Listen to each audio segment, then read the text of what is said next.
Rebirth होने के बाद ज़ॉम्बी मिल्क का फ्रूटी फ्लेवर प्रूव करने के लिए सबसे पहला काम मैंने कैंपस बेल लियू रुयान की कब्र खोद कर निकाल दी। मैं सीधा कॉफिन के अंदर घुस गया और उसे अपनी बाहों में ले लिया। फिर मैं उसके करीब झुककर उसके होंठों को किस करने लगा, उसके मुंह में मौजूद स्ट्रॉबेरी फ्लेवर को निगलते हुए, क्योंकि सिर्फ 3 घंटे बाद ईयरी पावर अवेकन होने वाली थी और उस वक्त सारी मरी हुई आत्माएं जागकर इविल डीमंस बन जाती। और कैंपस बेल लियू रुयान को उसके क्लासमेट्स ने बहुत बुली किया था, इसलिए उसने रेड वेडिंग ड्रेस पहनकर दफनाया जाना चुना था। उसका बेअंत रिजेंटमेंट कभी खत्म नहीं हुआ और अनएक्सपेक्टेड तरीके से ईयरी अवेकनिंग के बाद वो ड्रॉट डीमन ज़ॉम्बीज की एंसेस्टर बन जाती, पूरे ड्रैगन कंट्री की सबसे टेरिफाइंग टैबू एग्जिस्टेंस। लेकिन रीबर्थ लेकर लौटने वाले इंसान के रूप में मैं जानता था कि जब तक मैं ज़ॉम्बी फैंग्स वाली लियू रुयान को किस करूंगा, तब तक मैं भी उसकी तरह वही टेरिफाइंग पावर हासिल कर सकता हूं। ये मेथड सुनने में सिंपल लगता है, लेकिन असल में ज्यादा मुश्किल नहीं था, क्योंकि अभी लियू रुयान सिर्फ एक कॉप्स थी जो रेजिस्ट नहीं कर सकती थी। उसके सामने मैं जो चाहूं कर सकता था, जितना चाहूं उसे किस कर सकता था। लेकिन सेफ रहने के लिए मैंने पहले से ही कॉफिन में घुसकर 3 दिन और 3 रात तक उसे किस करने का प्लान बना लिया था। एक्साइटेड मूड के साथ मैंने कॉफिन का ढक्कन सीधा खोल दिया। कॉफिन के अंदर लियू रुयान रेड वेडिंग ड्रेस पहने लेटी हुई थी। उसके शरीर पर डीके का कोई निशान नहीं था। उसकी आंखें हल्की सी बंद थी, जैसे वो बस सो रही हो। लग रहा था रेड ड्रेस का रिजेंटफुल पावर पहले ही उस पर असर कर चुका था। बिना 1 सेकंड सोचे मैं सीधा कॉफिन के अंदर लेट गया और ढक्कन बंद कर दिया। मेरे सामने सब कुछ तुरंत अंधेरे में डूब गया, लेकिन मुझे बिल्कुल डर नहीं लगा, बल्कि थोड़ी एक्साइटमेंट महसूस हुई। जब लियू रुया जिंदा थी तब सबके नजदीक एक बहुत बड़ी ब्यूटी मानी जाती थी। मैं कभी इतनी खूबसूरत लड़की के साथ एक ही जगह पर नहीं रहा था और ना ही इतना करीब आया था, और अब असली काम शुरू करने का वक्त आ गया था। फिर मैंने स्किलफुली लियू रुयान को अपनी बाहों में लिया और एक्साइटेड मूड में उसे किस कर दिया। उसके होंठ ठंडे थे, लेकिन बिल्कुल स्टिफ नहीं थे, बल्कि बहुत सॉफ्ट महसूस हो रहे थे। साथ ही स्ट्रॉबेरी की हल्की सी खुशबू भी आ रही थी। इस पल मैं पूरी तरह इस रेयर टेंडरनेस में डूब चुका था। पता नहीं कितना वक्त बीत गया। अचानक मुझे महसूस हुआ कि लियू रुयान का शरीर हल्का सा कांप गया। मैं तुरंत भौएं सिकोड़कर सोचने लगा कि कहीं लियू रुयान पहले ही अवेकन तो नहीं हो रही। मेरी पिछली जिंदगी की यादों के मुताबिक अभी वक्त नहीं हुआ था। हालांकि ईयरी पावर के असर से उसका शरीर सड़ा हुआ नहीं था, लेकिन असली ड्रॉट डीमन बनने में अभी कुछ वक्त बाकी था। और अगर पिछली जिंदगी की अफवाह सच थी, तो जिस पल वो ड्रॉट डीमन बनेगी उसी पल मुझे भी उसके साथ पावरफुल स्ट्रेंथ मिल जाएगी। लेकिन जैसे ही मैं ये सोच रहा था, मुझे एक तेज दर्द महसूस हुआ। समझने से पहले ही लियू रुयान ने मेरे होठों को काट लिया था। फिर भी मुझे डर नहीं लगा, उल्टा मैंने भी उसके होठों को वापस काट लिया। लियू रुयान ने एक हल्की सी सिसकारी निकाली, जैसे मेरी बुरी हरकत पर मुझे डांट रही हो। इसी वक्त मास्करेव की दूसरी तरफ एक आदमी और एक लड़की इस तरफ आ रहे थे। आदमी येलो मॉन्क रोब पहने हुए एक मंक था और उसके साथ चल रही लड़की 20 साल से छोटी लग रही थी। व्हाइट ड्रेस पहनी हुई, बिल्कुल प्योर और इनोसेंट नजर आ रही थी। मास्टर कोंगसू, लियू रुयान ने सच में रेड वेडिंग ड्रेस पहनकर सुसाइड किया था। उसने कहा था कि घोस्ट बनने के बाद भी मुझे नहीं छोड़ेगी। मास्टर, आपको मेरी मदद करनी होगी, लड़की ने नखरे भरी आवाज में कहा। यह सुनकर मास्टर कोंगसू मुस्कुराया और शांत आवाज में बोला, अमिताभ, ये हम्बल मंक 30 साल से डीमंस और मॉन्स्टर्स को खत्म करने में माहिर है। चाहे फियर्स घोस्ट हों या ज़ॉम्बीज, मैं उनसे आसानी से निपट सकता हूं। और इस बार मैं स्पेशली पीचवुड सोड भी लाया हूं। मुझे नहीं लगता कि मैं उसे हैंडल नहीं कर पाऊंगा। बोलते हुए उसने आराम से अपना हाथ लड़की की पतली कमर पर रख दिया। स्मूथ और सॉफ्ट टच महसूस करते ही मास्टर कोंगसू के चेहरे की मुस्कान और बड़ी हो गई। गू किंगरव का चेहरा तुरंत लाल हो गया, लेकिन उसने मना नहीं किया। ये देखकर मास्टर कोंगसू का हाथ उसके शरीर पर और ऊपर सरक गया, एक और ज्यादा सॉफ्ट और भरे हुए हिस्से की तरफ। लड़की ऊपर से रेजिस्ट करने का नाटक कर रही थी, लेकिन असल में सब एक्सेप्ट कर रही थी। उसकी हर अदा और हर मुस्कान में एक अल्योरिंग चार्म था। मास्टर, अगर आप लियू रुयान को स्मूथली खत्म कर देंगे तो मैं आपकी हो जाऊंगी, लड़की ने फिर से नखरे से कहा। चिंता मत करो, बाद में मैं तुम्हें दिखाऊंगा कि ये हम्बल मंक कितना केपेबल है, मास्टर कोंगसू ने फिर जवाब दिया। गू किंगरव ने हल्की और कॉकेटिश आवाज में कहा। इस लड़की का नाम गू किंगरव था। वो और लियू रुयान एक ही यूनिवर्सिटी में क्लासमेट्स थे। पहले किसी छोटी सी बात पर गू किंगरव को लियू रुयान पर गुस्सा आ गया था, इसलिए उसने कई फीमेल क्लासमेट्स के साथ मिलकर उसे बार बार बुली किया। लेकिन गू किंगरव को कभी नहीं पता था कि लियू रुयान रेड वेडिंग ड्रेस पहनकर सुसाइड कर लेगी और अपने घर वालों से मास ग्रेव में दफनाया जाना कहेगी, ताकि मौत के बाद फियर्स घोस्ट बनकर गू किंगरव और बाकी लोगों से बदला ले सके। इसी पल गू किंगरव को सच में डर लगना शुरू हो गया था और इसी वजह से वो मास्टर कोंगसू के पास आई थी लियू रुयान को खत्म करने के लिए। जब दोनों लियू रुयान की कब्र तक पहुंचे तो तुरंत जम गए। ये लियू रुयान की ग्रेव है? मास्टर कोंगसू ने हैरानी से पूछा, क्योंकि पूरी कब्र खोदी जा चुकी थी और मिट्टी चारों तरफ बिखरी थी। बीच में रेड कॉफिन साफ दिख रही थी। जगह तो यही होनी चाहिए, लेकिन ग्रेव खोदी किसने? गोकिंगरव ने धीरे से कहा। फिर उसके दिमाग में एक टेरिफाइंग पॉसिबिलिटी आई। कहीं लियू रुइनान की कॉप्स पहले ही रिवाइव तो नहीं हो गई? गोकिंगरव ने घबराहट में मास्टर कोंगसू की तरफ देखकर कहा। यह सुनते ही मास्टर कोंगसू भी घबरा गया, क्योंकि हालांकि वो मंक था, लेकिन बाद में बना था और उसे कोई असली डिवाइन आर्ट्स नहीं आती थी। असल में वो पैसा ठगना और औरतों को फंसाना चाहता था। अमिताभा, यहाँ येन एनर्जी बहुत स्ट्रांग है, क्यों ना हम कल वापस आए? मास्टर कोंगसू ने गहरी आवाज में कहा। यह सुनते ही गू किंगरब का चेहरा बदल गया। तुमने मुझे टच तो कर लिया और अब एक्शन का वक्त आया तो डर रहे हो? तुम आदमी भी हो या सिर्फ एक फ्रॉड हो? गू किंगरब ने नाराज होकर कहा। वेल, फिर ये हम्बल मंक जाकर देख लेता है, मास्टर कोंगसू ने मजबूरी भरे चेहरे से कहा।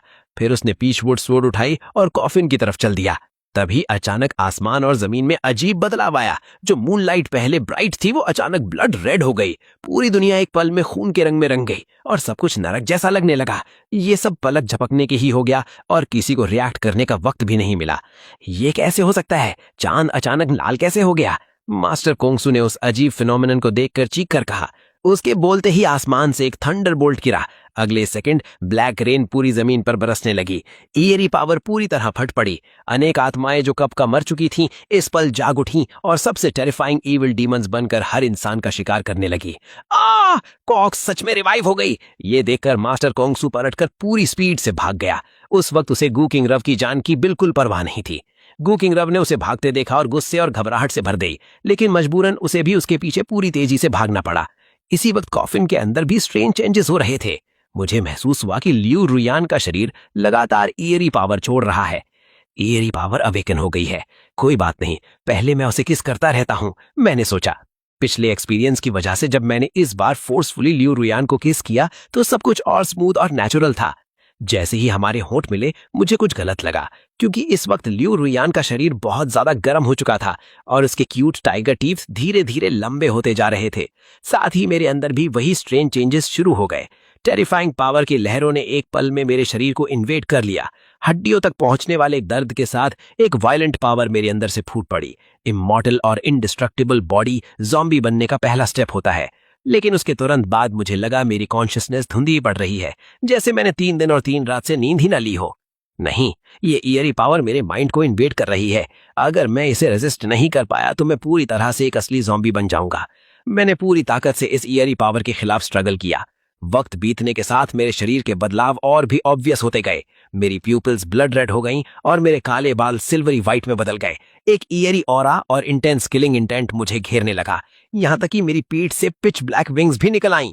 हर सेकंड को एक साल जैसा बनाने वाली एगनी के बाद मैं आखिरकार बच गया।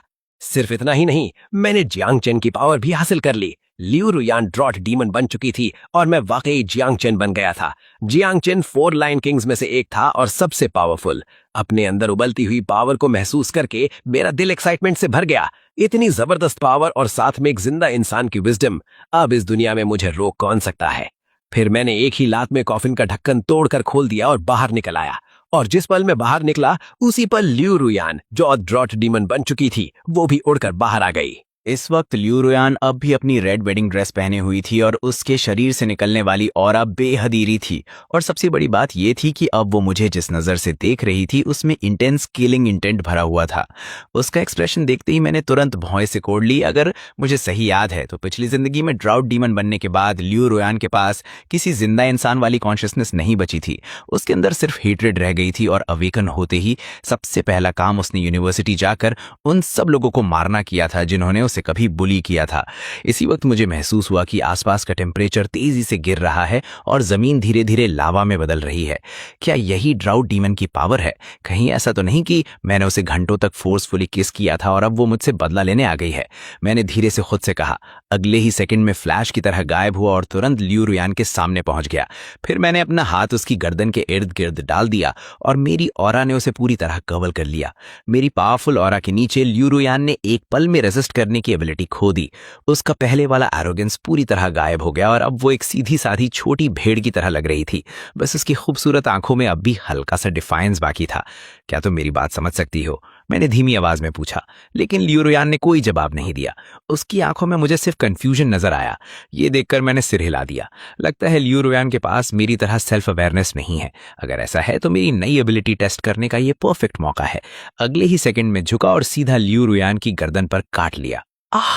लियू रुयान का शरीर इंस्टिंक्टिवली कांप गया, लेकिन मेरी ऑरा के सामने उसके पास रेजिस्ट करने की कोई ताकत नहीं थी। जैंगचन बनने के बाद मैंने लायन किंग ऑरा की एबिलिटी अवेकन की थी, जो सारी लिविंग बींग्स पर सप्रेसिंग इफेक्ट डाल सकती थी, और मैं जिंदा लोगों को इन्फेक्ट करके ज़ॉम्बीज ने बदल सकता था और उन पर मास्टर सर्वेंट मार्क भी छोड़ सकता था। और जो मैंने भी लियू रुयान पर यूज किया था वो बिल्कुल वही एबिलिटी थी। लियू रुयान पहले ही ज़ॉम्बी थी और उसकी स्ट्रेंथ लगभग मेरे बराबर थी। मुझे खुद भी यकीन नहीं था कि मैं उस पर मास्टर सर्वेंट मार्क छोड़ पाऊंगा या नहीं। ये करने के बाद मैंने उसकी तरफ दोबारा देखा। इस वक्त लियू रुयान भी मेरी तरफ देख रही थी, और जैसे ही हमारी नजरें मिली मुझे हम दोनों के बीच एक अजीब कनेक्शन बनता हुआ महसूस हुआ। काम कर गया। ये देखते ही मैं खुशी से भर गया। इस कनेक्शन के साथ मैं लियू रुयान को कुछ भी ऑर्डर कर सकता था और वो बिल्कुल रेजिस्ट नहीं करती। इस वक्त मास ग्रेव में सिर्फ एक आदमी और एक औरत बचे थे। मेरे दिमाग में अचानक एक बोल्ड ख्याल आया, लेकिन मैंने उस पर एक्शन नहीं लिया। मुझे कॉफिन के अंदर से उन दोनों की बातें याद थी। ऐसे में पहले मैं तुम्हारी रिवेंज में मदद करता हूं। ये सोचकर मैंने तुरंत अपने विंग्स फैलाए और भागते हुए दोनों लोगों की तरफ उड़ गया, और लियू रुयान भी इस वक्त मेरे बिल्कुल पीछे पीछे चल पड़ी। उधर मास्टर कोंगसू, जो 10 मिनट से ज्यादा लगातार भाग रही थी, अब और नहीं भाग पा रही थी। वो जोर जोर से सांस ले रही थी और बार बार पीछे मुड़कर देख रही थी। तुम बिल्कुल यूजलेस मंक हो, इतनी अनरिलायबल, मुझे वहां अकेला छोड़कर भाग गए। इसी वक्त घू किंग रहू भी पहुंच गई और गुस्से भरी नजरों से मास्टर कोंगसू को देखने लगी। मैं भी डरा हुआ था। रिवाइव कॉप्स देखकर कौन नहीं डरेगा। मास्टर कोंगसू ने सफाई देने की कोशिश की, लेकिन उसके तुरंत बाद उसके चेहरे पर एक ल्यूट स्माइल आ गई। ब्लैक रेन सिर्फ कुछ मिनट ही चली थी, लेकिन उतना ही काफी था गू किंग रहू के कपड़ों को पूरी तरह भिगोने के लिए। उसकी पहले से पतली ड्रेस अब इतनी ट्रांसलूसेंट हो गई थी कि नीचे की फेयर स्किन धुंधली सी नजर आ रही थी। अमिताभ बेनिफेक्टर, अगर लियू रुयान भी रिवाइव हो गई है तो वो इतनी जल्दी हम तक नहीं पहुंच पाएगी। तो क्यों ना हम ये सुनते ही गू किंग रहू का गुस्सा फट पड़ा। अगर मास्टर कोंगसू वाकई लियू रुयान बब खत्म कर देता तो गू किंग रहू को कोई प्रॉब्लम नहीं थी, लेकिन उसकी अभी की हरकतें उसे बेहद घिनौनी लग रही थी। लेकिन जैसे ही वो उसे डांटने वाली थी, उसने अपने पीछे एक टेरिफाइंग सीन देख लिया। एक कॉप्स धीरे धीरे मिट्टी के अंदर से बाहर निकल रहा था। गू किंग रहू घबरा गई और भागने की कोशिश की, लेकिन उसकी टांगें साथ नहीं दे रही थी और वो धड़ से जमीन पर गिर पड़ी। मास्टर कोंगसू कुछ समझ नहीं पाई और उसने भी गू किंग रहू की नजर का पीछा किया, लेकिन जैसे ही उसने पीछे देखा उसकी आंखों में जबरदस्त डर भर गया, क्योंकि उसके सामने एक हिडियस ईविल डीमन खड़ा था। साला मॉन्स्टर! मास्टर कोंगसू चीखी और तुरंत गू किंग रहू को पकड़कर भागने लगी, लेकिन कुछ ही कदम भागने के बाद वो वहीं रुक गईं, क्योंकि उन्होंने देखा कि वो पहले ही ईविल डीमन से घिर चुके थे। इस वक्त उनके आसपास लगभग 1 दर्जन ईविल डीमंस थे। ये सबसे लोएस्ट लेवल वाले थे, जिनमें बिल्कुल इंटेलिजेंस नहीं थी। उनके पास सिर्फ एंडलेस किलिंग इंटेंट था। मास्टर, क्या आप इनसे निपट सकती हैं? जल्दी इन मॉन्स्टर्स को मार दीजिए। गू किंग रहू पूरी तरह पैनिक में थी। मैं मास्टर कोंगसू हगला गई। रोजमर्रा में लोगों को ठगना उसके लिए आसान था, लेकिन असली घुस के सामने उसे कुछ नहीं आता था, और सामने वाले ईविल डीमंस की संख्या लगातार बढ़ रही थी। डैम इट, मैं लड़ूंगी। मास्टर कोंगसू ने हिम्मत जुटाई, पीचवुड स्वॉर्ड को कसकर पकड़ा और सीधा अटैक कर दिया। अपनी पूरी ताकत से उसने स्वॉर्ड एक ईविल डीमन के शरीर में घुसा दी, लेकिन अजीब बात यह थी कि उस स्वॉर्ड ने डीमन को जरा सा भी नुकसान नहीं पहुंचाया। डैम इट, मुझे पीडब्ल्यूडी से पीचवुड स्वॉर्ड खरीदनी ही नहीं चाहिए थी। मास्टर कोंगसू को बहुत पछतावा हुआ, लेकिन अब देर हो चुकी थी। ईविल डीमंस बिना रुके समुद्र की लहरों की तरह उस पर टूट पड़े। मास्टर कोंगसू को चीखने का भी वक्त नहीं मिला और वो पूरी तरह इस दुनिया से मिटा दी गई। उसके पास खड़ी गू किंग रहू ने ये सब देखा और उसका मेंटल स्टेट पूरी तरह टूट गया। वाह, मुझे कौन बचाएगा? मैं मरना नहीं चाहती। उसकी आंखों के कोने से आंसू बहने लगे। मास्टर कोंगसू को मारने के बाद सारी ईविल डीमंस तुरंत गू किंग रहू की तरफ बढ़ने लगे। उसने निराशा में आंखें बंद कर ली और मौत का इंतजार करने लगी, लेकिन जिस मौत का वो इंतजार कर रही थी वो आई ही नहीं। मैं अभी भी जिंदा क्यों हूं? गू किंग रहू ने हैरानी से धीरे धीरे आंखें खोली, और आंखें खुलते ही उसने अपने सामने एक लंबी सी फिगर को खड़ा देखा। वो मैं था। अगले ही सेकंड में मूव किया और मेरी पाम से ब्लड रेड लाइट फूट पड़ी। मेरे सामने के सारे ईविल डीमंस कागज की तरह थे। बस थोड़ी सी ताकत लगाकर मैं उन्हें टुकड़े टुकड़े कर सकता था। पलक झपकते ही मैंने सारे ईविल डीमंस को खत्म कर दिया। कोई मुझे बचाने आ गया है, गू किंग रहू ने खुशी से सोचा। मुझे बचाने के लिए थैंक यू। मेरा नाम गू किंग रहू है। क्या आप मुझे अपना नाम बता सकते हैं? उसने एक्साइटमेंट से पूछा। मैं पलटकर उसकी तरफ देखने लगा। ये लड़की काफी खूबसूरत थी, वाकई एक ब्यूटी थी, लेकिन इंटेंस फियर की वजह से वो बहुत हैगर्ड लग रही थी और उसका मेकअप भी पूरी तरह फेल हो चुका था। तुम्हें मुझे थैंक यू कहने की जरूरत नहीं है, मैं बस नहीं चाहता कि तुम इतनी जल्दी मर जाओ, मैंने ठंडी आवाज में कहा। गू किंग रहू कंफ्यूज हो गई। उसे मेरी बात में कुछ अजीब लग रहा था।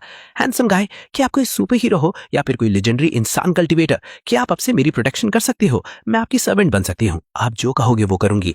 ये कहती हुई वो धीरे धीरे मेरे करीब आ गई। मुझे मानना पड़ेगा कि रेगुलर एक्सरसाइज की वजह से उसकी फिगर काफी अच्छी थी। उसका सॉफ्ट और भरा हुआ शरीर मुझसे लगकर मेरी बाहों से बार बार रब हो रहा था।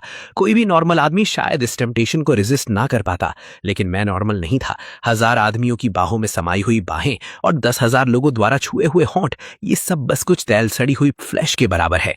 मैंने धीरे से कहा, हैंडसम गाय, इसका क्या मतलब है? गूकिंग राहु ने थोड़ी नाराजगी से पूछा। कुछ नहीं, मेरी स्ट्रेंथ तुम्हारे प्रोटेक्शन के लिए काफी नहीं है, लेकिन मेरा एक दोस्त है, तुम दोनों एक दूसरे को जानती हो और वो डेफिनेटली तुम्हारी प्रोटेक्शन कर सकती है। ये सुनते ही गूकिंग राहु का चेहरा एक्साइटमेंट से चमक उठा। कौन है? क्या वो मेरे पीछे खड़ी है? मैंने उसके पीछे इशारा करते हुए धीरे से कहा। ये सुनते ही गूकिंग राहु ने पीछे मुड़कर देखा, लेकिन बस एक नजर देखते ही उसका चेहरा टेरर से भर गया, क्योंकि उसके सामने रेड वेडिंग ड्रेस पहने लियू रुयान खड़ी थी। इस वक्त लियू रुयान बिल्कुल एक कॉप्स की तरह लग रही थी। उसके शरीर में खून का नामो निशान नहीं था। नहीं नहीं, मुझसे दूर रहो लियू रुयान। गूकिंग राहु पूरी तरह पैनिक में आ गई। वो तुरंत भागने लगी, लेकिन उसकी स्ट्रेंथ बहुत कम थी। एक ही मूवमेंट में लियू रुयान उसके सामने पहुंच गई और एक हाथ से उसकी गर्दन को कसकर पकड़ लिया। मुझे माफ कर दो। गूकिंग राहु माफी मांगने लगी, लेकिन अब बहुत देर हो चुकी थी। कुछ ही देर में गूकिंग राहु के शरीर से जिंदगी के सारे निशान खत्म हो गए। उसकी मौत के बाद लियू रुयान ने उसे एक मरे हुए कुत्ते की तरह साइड में फेंक दिया। फिर उसकी आंखों की मर्डरस ग्लिंट गायब हो गई और सब कुछ फिर से शांत हो गया, जैसे अभी कुछ न हुआ हो। ये सब देखकर मेरे दिल में जरा सी भी हलचल नहीं हुई, क्योंकि इस अपोकलिप्स में इंसान की जान घास से भी सस्ती है। और अगर तुम्हारे पास ग्रेट स्ट्रेंथ नहीं है तो आखिर में तुम सिर्फ एक चींटी हो। मैं यही सोच रहा था कि अचानक मैंने देखा मेरे द्वारा मारे गए सारे evil demons red light orbs में बदल रहे हैं और मेरी तरफ उड़ कर आ रहे हैं। अगले ही सेकंड वो सारे ऑर्ब्स मेरे शरीर में समा गए। तब मुझे समझ में आया कि इविल डीमंस को मारने के बाद ऑनलाइन गेम्स की तरह मैं भी एक्सपीरियंस पॉइंट्स गेन कर सकता हूँ। और ये सब मेरी एक और अवेकन्ड एबिलिटी किलिंग एवोल्यूशन की वजह से था। मैं किसी भी चीज को मारकर इवॉल्व हो सकता था और इसके कोई साइड इफेक्ट्स भी नहीं थे। अगर ऐसा है तो फिर मैं किस बात का इंतजार कर रहा हूँ? मैंने पूरे मास ग्रेव पर नजर डाली और मेरे चेहरे पर एक मुस्कान फैल गई। पूरे मास ग्रेव में अंदाजा लगाया जाए तो कम से कम हजारों नहीं बल्कि दसियों हजार इविल डीमंस मौजूद थे। और ये सारे इविल डीमंस धीरे धीरे रिवाइव हो रहे थे और लगातार मिट्टी के अंदर से बाहर निकल रहे थे। ये तबाही वाला सीन देखकर मेरे चेहरे की मुस्कान और भी बड़ी होती गई। ऐसा लग रहा था जैसे ये मास ग्रेव नहीं बल्कि मेरा खुद का ट्रेनिंग ग्राउंड हो। किल, मैंने धीरे से फुसफुसाया और उसके तुरंत बाद मेरे शरीर से रेड लाइट का एक जबरदस्त ब्लास्ट निकला। यहाँ की इविल डीमंस मेरे सामने बिल्कुल बेकार थे और मेरी पावर के सामने उनका कोई चांस नहीं था। और सबसे हैरानी की बात यह थी कि जैसे ही लियू रुयान ने मुझे अटैक करते देखा, वो भी फाइट में शामिल हो गए। लियू रुयान के आसपास लावा की धाराएं उभरने लगीं और पल भर में उन्होंने इविल डीमंस के बड़े झुंड को मिटा दिया। इस तरह बैटल जारी रही। अनेक इविल डीमंस प्योर एनर्जी में बदलकर मेरे शरीर में समाते गए। इसी वक्त मुझे अपने लोअर एब्डोमेन में एक गर्म एहसास महसूस हुआ और अगले ही पल मेरे दिमाग में एक पावरफुल स्टिमुलेशन फट पड़ा। ब्रेक थ्रू, मैंने तुरंत सोचा। ह्यूमन ब्लड पैटर्न यूजर्स के रैंकिंग सिस्टम के मुताबिक मैं अब रैंक 3 पर पहुंच चुका था। मेरी पिछली जिंदगी में सबसे powerful blood pattern user rank 9 तक पहुंची थी और उसका नाम याद आते ही मेरे दिमाग में एक फिगर उभर आई, फीमेल एम्परर। कहा जाता था कि उसने सिर्फ 3 सालों में रैंक 9 हासिल कर लिया था और अकेले ही अनेक इविल डीमंस का सामना कर सकती थी। उसकी मौजूदगी ही ह्यूमैनिटी की आखिरी उम्मीद थी। पिछली जिंदगी में उसके सामने मेरी औकात चमकते चांद के सामने जुगनू जैसी थी, लेकिन अब जियांग चैन बनने के बाद मुझे पूरा यकीन था कि मैं बहुत जल्दी उसे पार कर सकता हूं और शायद उसे पूरी तरह दबा भी सकता हूं। मैंने दूर आसमान की तरफ देखा। ईरी अवेकनिंग शुरू हुए अभी सिर्फ कुछ घंटे हुए थे, जबकि ज्यादातर लोग अभी भी जिंदा रहने के लिए संघर्ष कर रहे थे। मैं सबसे आगे निकल चुका था और सबसे टेरिफाइंग एग्जिस्टेंस बन गया था। अब मास ग्रेव में ज्यादा इविल डीमंस नहीं बचे थे, इसलिए अगले लोकेशन पर जाने का वक्त आ गया था। अगर मुझे सही याद था तो पूरे जियांगहाई सिटी में सबसे ज्यादा evil demons Jianghai university of science and technology में थे। मेरी और लियू रुयान की स्ट्रेंथ के साथ वहां कोई एक्सीडेंट नहीं होना चाहिए था। ये सोचकर मैंने देर नहीं की और सीधा यूनिवर्सिटी की तरफ चल दिया। लेकिन कुछ ही कदम चलने के बाद मुझे एक बहुत पावरफुल ऑरा अपनी तरफ तेज रफ्तार से आता हुआ महसूस हुआ। ये ऑरा एक इविल डीमन का था और उसकी स्ट्रेंथ वाकई लेवल 1 तक पहुंच चुकी थी। मैंने दूर देखा और तुरंत 2 फिगर्स नजर आईं। आगे एक यंग लड़की भाग रही थी जो व्हाइट ड्रेस पहने हुए थी और उसके लंबे बाल बिखरे हुए कंधों पर लटक रहे थे। वो पूरी तरह बदहाल लग रही थी, लेकिन उसे देखते ही मेरे होंठों के कोने ऊपर उठ गए। ये तो एक ब्लड पैटर्न यूजर है, क्योंकि उस व्हाइट ड्रेस वाली लड़की के सीने पर blood red 9-tailed fox pattern बना हुआ था, जो ब्लड पैटर्न यूजर की निशानी थी, और उसके पीछे एक बहुत बड़ा और टेरिफाइंग फिगर उसका पीछा कर रहा था। वो एक हॉरिफाइंग ईवल डीमन था जो ब्लैक ड्रैगन रोब पहने हुए था। उसका चेहरा हीडियस था और आंखें बेहद खतरनाक। उसके शरीर से घना ब्लैक मिस्ट निकल रहा था और उसके हाथ में एक ब्लैक लॉन्ग स्वॉर्ड थी जिसके आसपास पर्पल विशियस बीस्ट का फैंटम मंडरा रहा था। ये तो वॉरिंग स्टेट्स लायन किंग है। मैंने तुरंत उस ईवल डीमन को पहचान लिया। पिछली जिंदगी में मैंने उसके टेरर को अपनी आंखों से देखा था। वो वॉरिंग स्टेट्स पीरियड की एक एम्परर थी जो अब ईयरी पावर की वजह से रिवाइव हो चुकी थी। वो सिर्फ बहुत स्ट्रांग ही नहीं थी बल्कि उसने किसी यूनिक इंपीरियल एबिलिटी को भी हासिल कर लिया था। जैसे जैसे लड़की मेरे करीब आई, मैंने खुद को छुपाने की कोशिश नहीं की बल्कि उसके रास्ते में सीधा खड़ा हो गया। अगले ही पल लड़की इतनी घबराई हुई थी कि उसने मुझे देखा ही नहीं और सीधा मुझसे टकरा गई, जिससे उसका शरीर पीछे की तरफ उछल गया। कुछ ही देर में वॉरिंग स्टेट्स लायन किंग भी मेरे सामने आ पहुंची। उसका शरीर सड़ चुका था और उससे ठंडी और सड़ी हुई बदबू निकल रही थी। मुझे देखकर उसने तुरंत अटैक नहीं किया बल्कि लगातार मुझे ऑब्जर्व करने लगी। लेवल ए ईविल डीमंस के पास पहले ही कुछ हद तक इंटेलिजेंस आ जाती है और इसी वक्त मैं भी उसे ऑब्जर्व कर रहा था। फिर मैंने कहा, ल्यूरिवैन, इसे पकड़ लो। लेकिन उसी वक्त वॉरिंग स्टेट्स लायन किंग अचानक बोल पड़ी, इसने मेरी एक चीज चुरा ली है, वो मुझे वापस दिलवा दो और हम एलाइज बन सकते हैं। तो इसने बेसिक इंटेलिजेंस डेवलप कर ली है। लगता है इसे और ग्रो करने देना सही नहीं होगा वरना बाद में ये पक्का थ्रेट बन जाएगी। मैंने उसकी बात सुनी और सीधा जवाब दिया।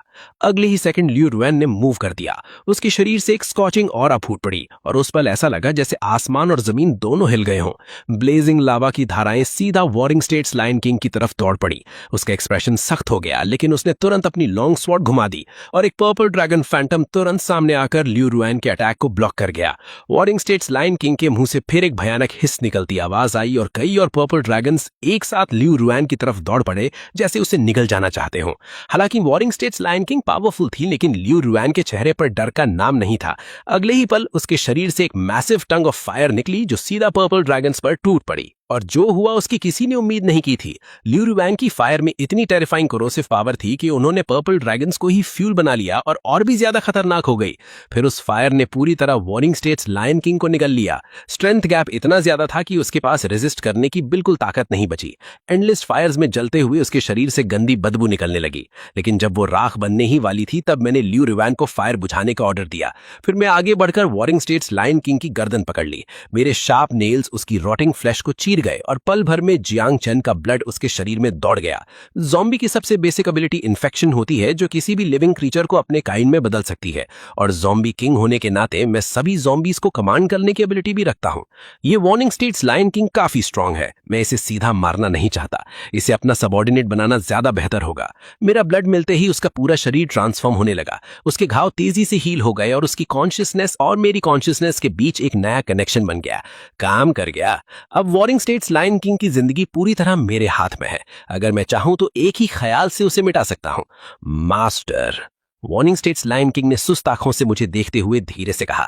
यह देखकर मेरे चेहरे पर संतुष्टि आ गई। पहले वो सिर्फ लेवल 1 डीमन थी लेकिन मेरे ब्लड से ट्रांसफॉर्म होने के बाद सीधा लेवल एस पर पहुंच गई और लेवल एस वो कैटेगरी थी जो पूरी ह्यूमैनिटी को डिस्ट्रॉय कर सकती थी। पिछली जिंदगी में लियो रुएन भी सिर्फ लेवल डबल एस तक ही पहुंच पाई थी। अब तुम्हारी बारी है। मैंने अपनी नजर व्हाइट ड्रेस वाली लड़की पर डाली। मुझे धुंधला सा याद आया कि उसका नाम शाओ ई था। इस वक्त शाओ ई की आंखें टेरल से भरी हुई थी और उसका पूरा शरीर कांप रहा था। भैया प्लीज मुझे मत मारिए, मैं काम आ सकती हूँ। मुझे अपने पास रखिए, मैं आपकी सर्वेंट बन जाऊंगी और जो कहेंगे वो करूंगी। शाओ ई ने घबराहट भरी आवाज में कहा। ओ, मैंने सुना है तुमने लायन किंग की कोई चीज चुरा ली है। क्या चीज है वो, मुझे दिखाओ। मैंने इंटरेस्ट दिखाते हुए कहा। लेकिन मेरी बात सुनते ही शाओ ई के चेहरे पर परेशानी आ गई। भैया मेरी बात सुनिए, मुझे बस एक फ्रूट ट्री मिला था और उस पर एक रेड फ्रूट लगा हुआ था। मुझे प्यास लगी थी इसलिए मैंने उसे खा लिया। लेकिन उसके तुरंत बाद ये चीज जमीन के अंदर से निकल आई और ऐसे बिहेव करने लगी जैसे मैंने इसका पैसा खा लिया हो। शाओ ई ने बहुत बेचारी से शक्ल बनाकर कहा। रेड फ्रूट, क्या उसे खाने के बाद तुम्हारा पूरा शरीर गर्म हो गया था? मैंने तुरंत पूछा। हाँ भैया, क्या आपने भी वो फ्रूट खाया है? शाओ ई ने जल्दी से पूछा। मैंने जवाब नहीं दिया बल्कि उसके सीने पर बने 9-tailed फॉक्स पैटर्न को सोच में डूबकर देखता रहा। तो बात ये है, इसने डिवाइन मिरेकल फ्रूट खा लिया है। मैंने बेचारी सी मुस्कान से कहा, डिवाइन मिरेकल फ्रूट्स बहुत ही स्पेशल आइटम्स होते हैं। जो ऑर्डिनरी लोग इन्हें खाते हैं वो ब्लड पैटर्न यूजर्स बन जाते हैं। जो पहले से ब्लड पैटर्न यूजर्स होते हैं उनके ब्लड पैटर्न्स और स्ट्रांग हो जाते हैं, और अगर इविल डीमंस इन्हें खा लें तो उनकी पावर में जबरदस्त बूस्ट मिलता है। मैंने कभी नहीं सोचा था कि ये लड़की इतनी लकी निकलेगी कि अपोकलिप्स के पहले ही दिन इसे डिवाइन मिरेकल फ्रूट मिल जाएगा। सच में कभी कभी बेवकूफ लोगों की किस्मत भी कमाल की होती है, मैंने हल्का सा जेलस फील करते हुए कहा। क्या? शाओई ने पूछा। कुछ नहीं। अब से तुम मेरे साथ रहोगी।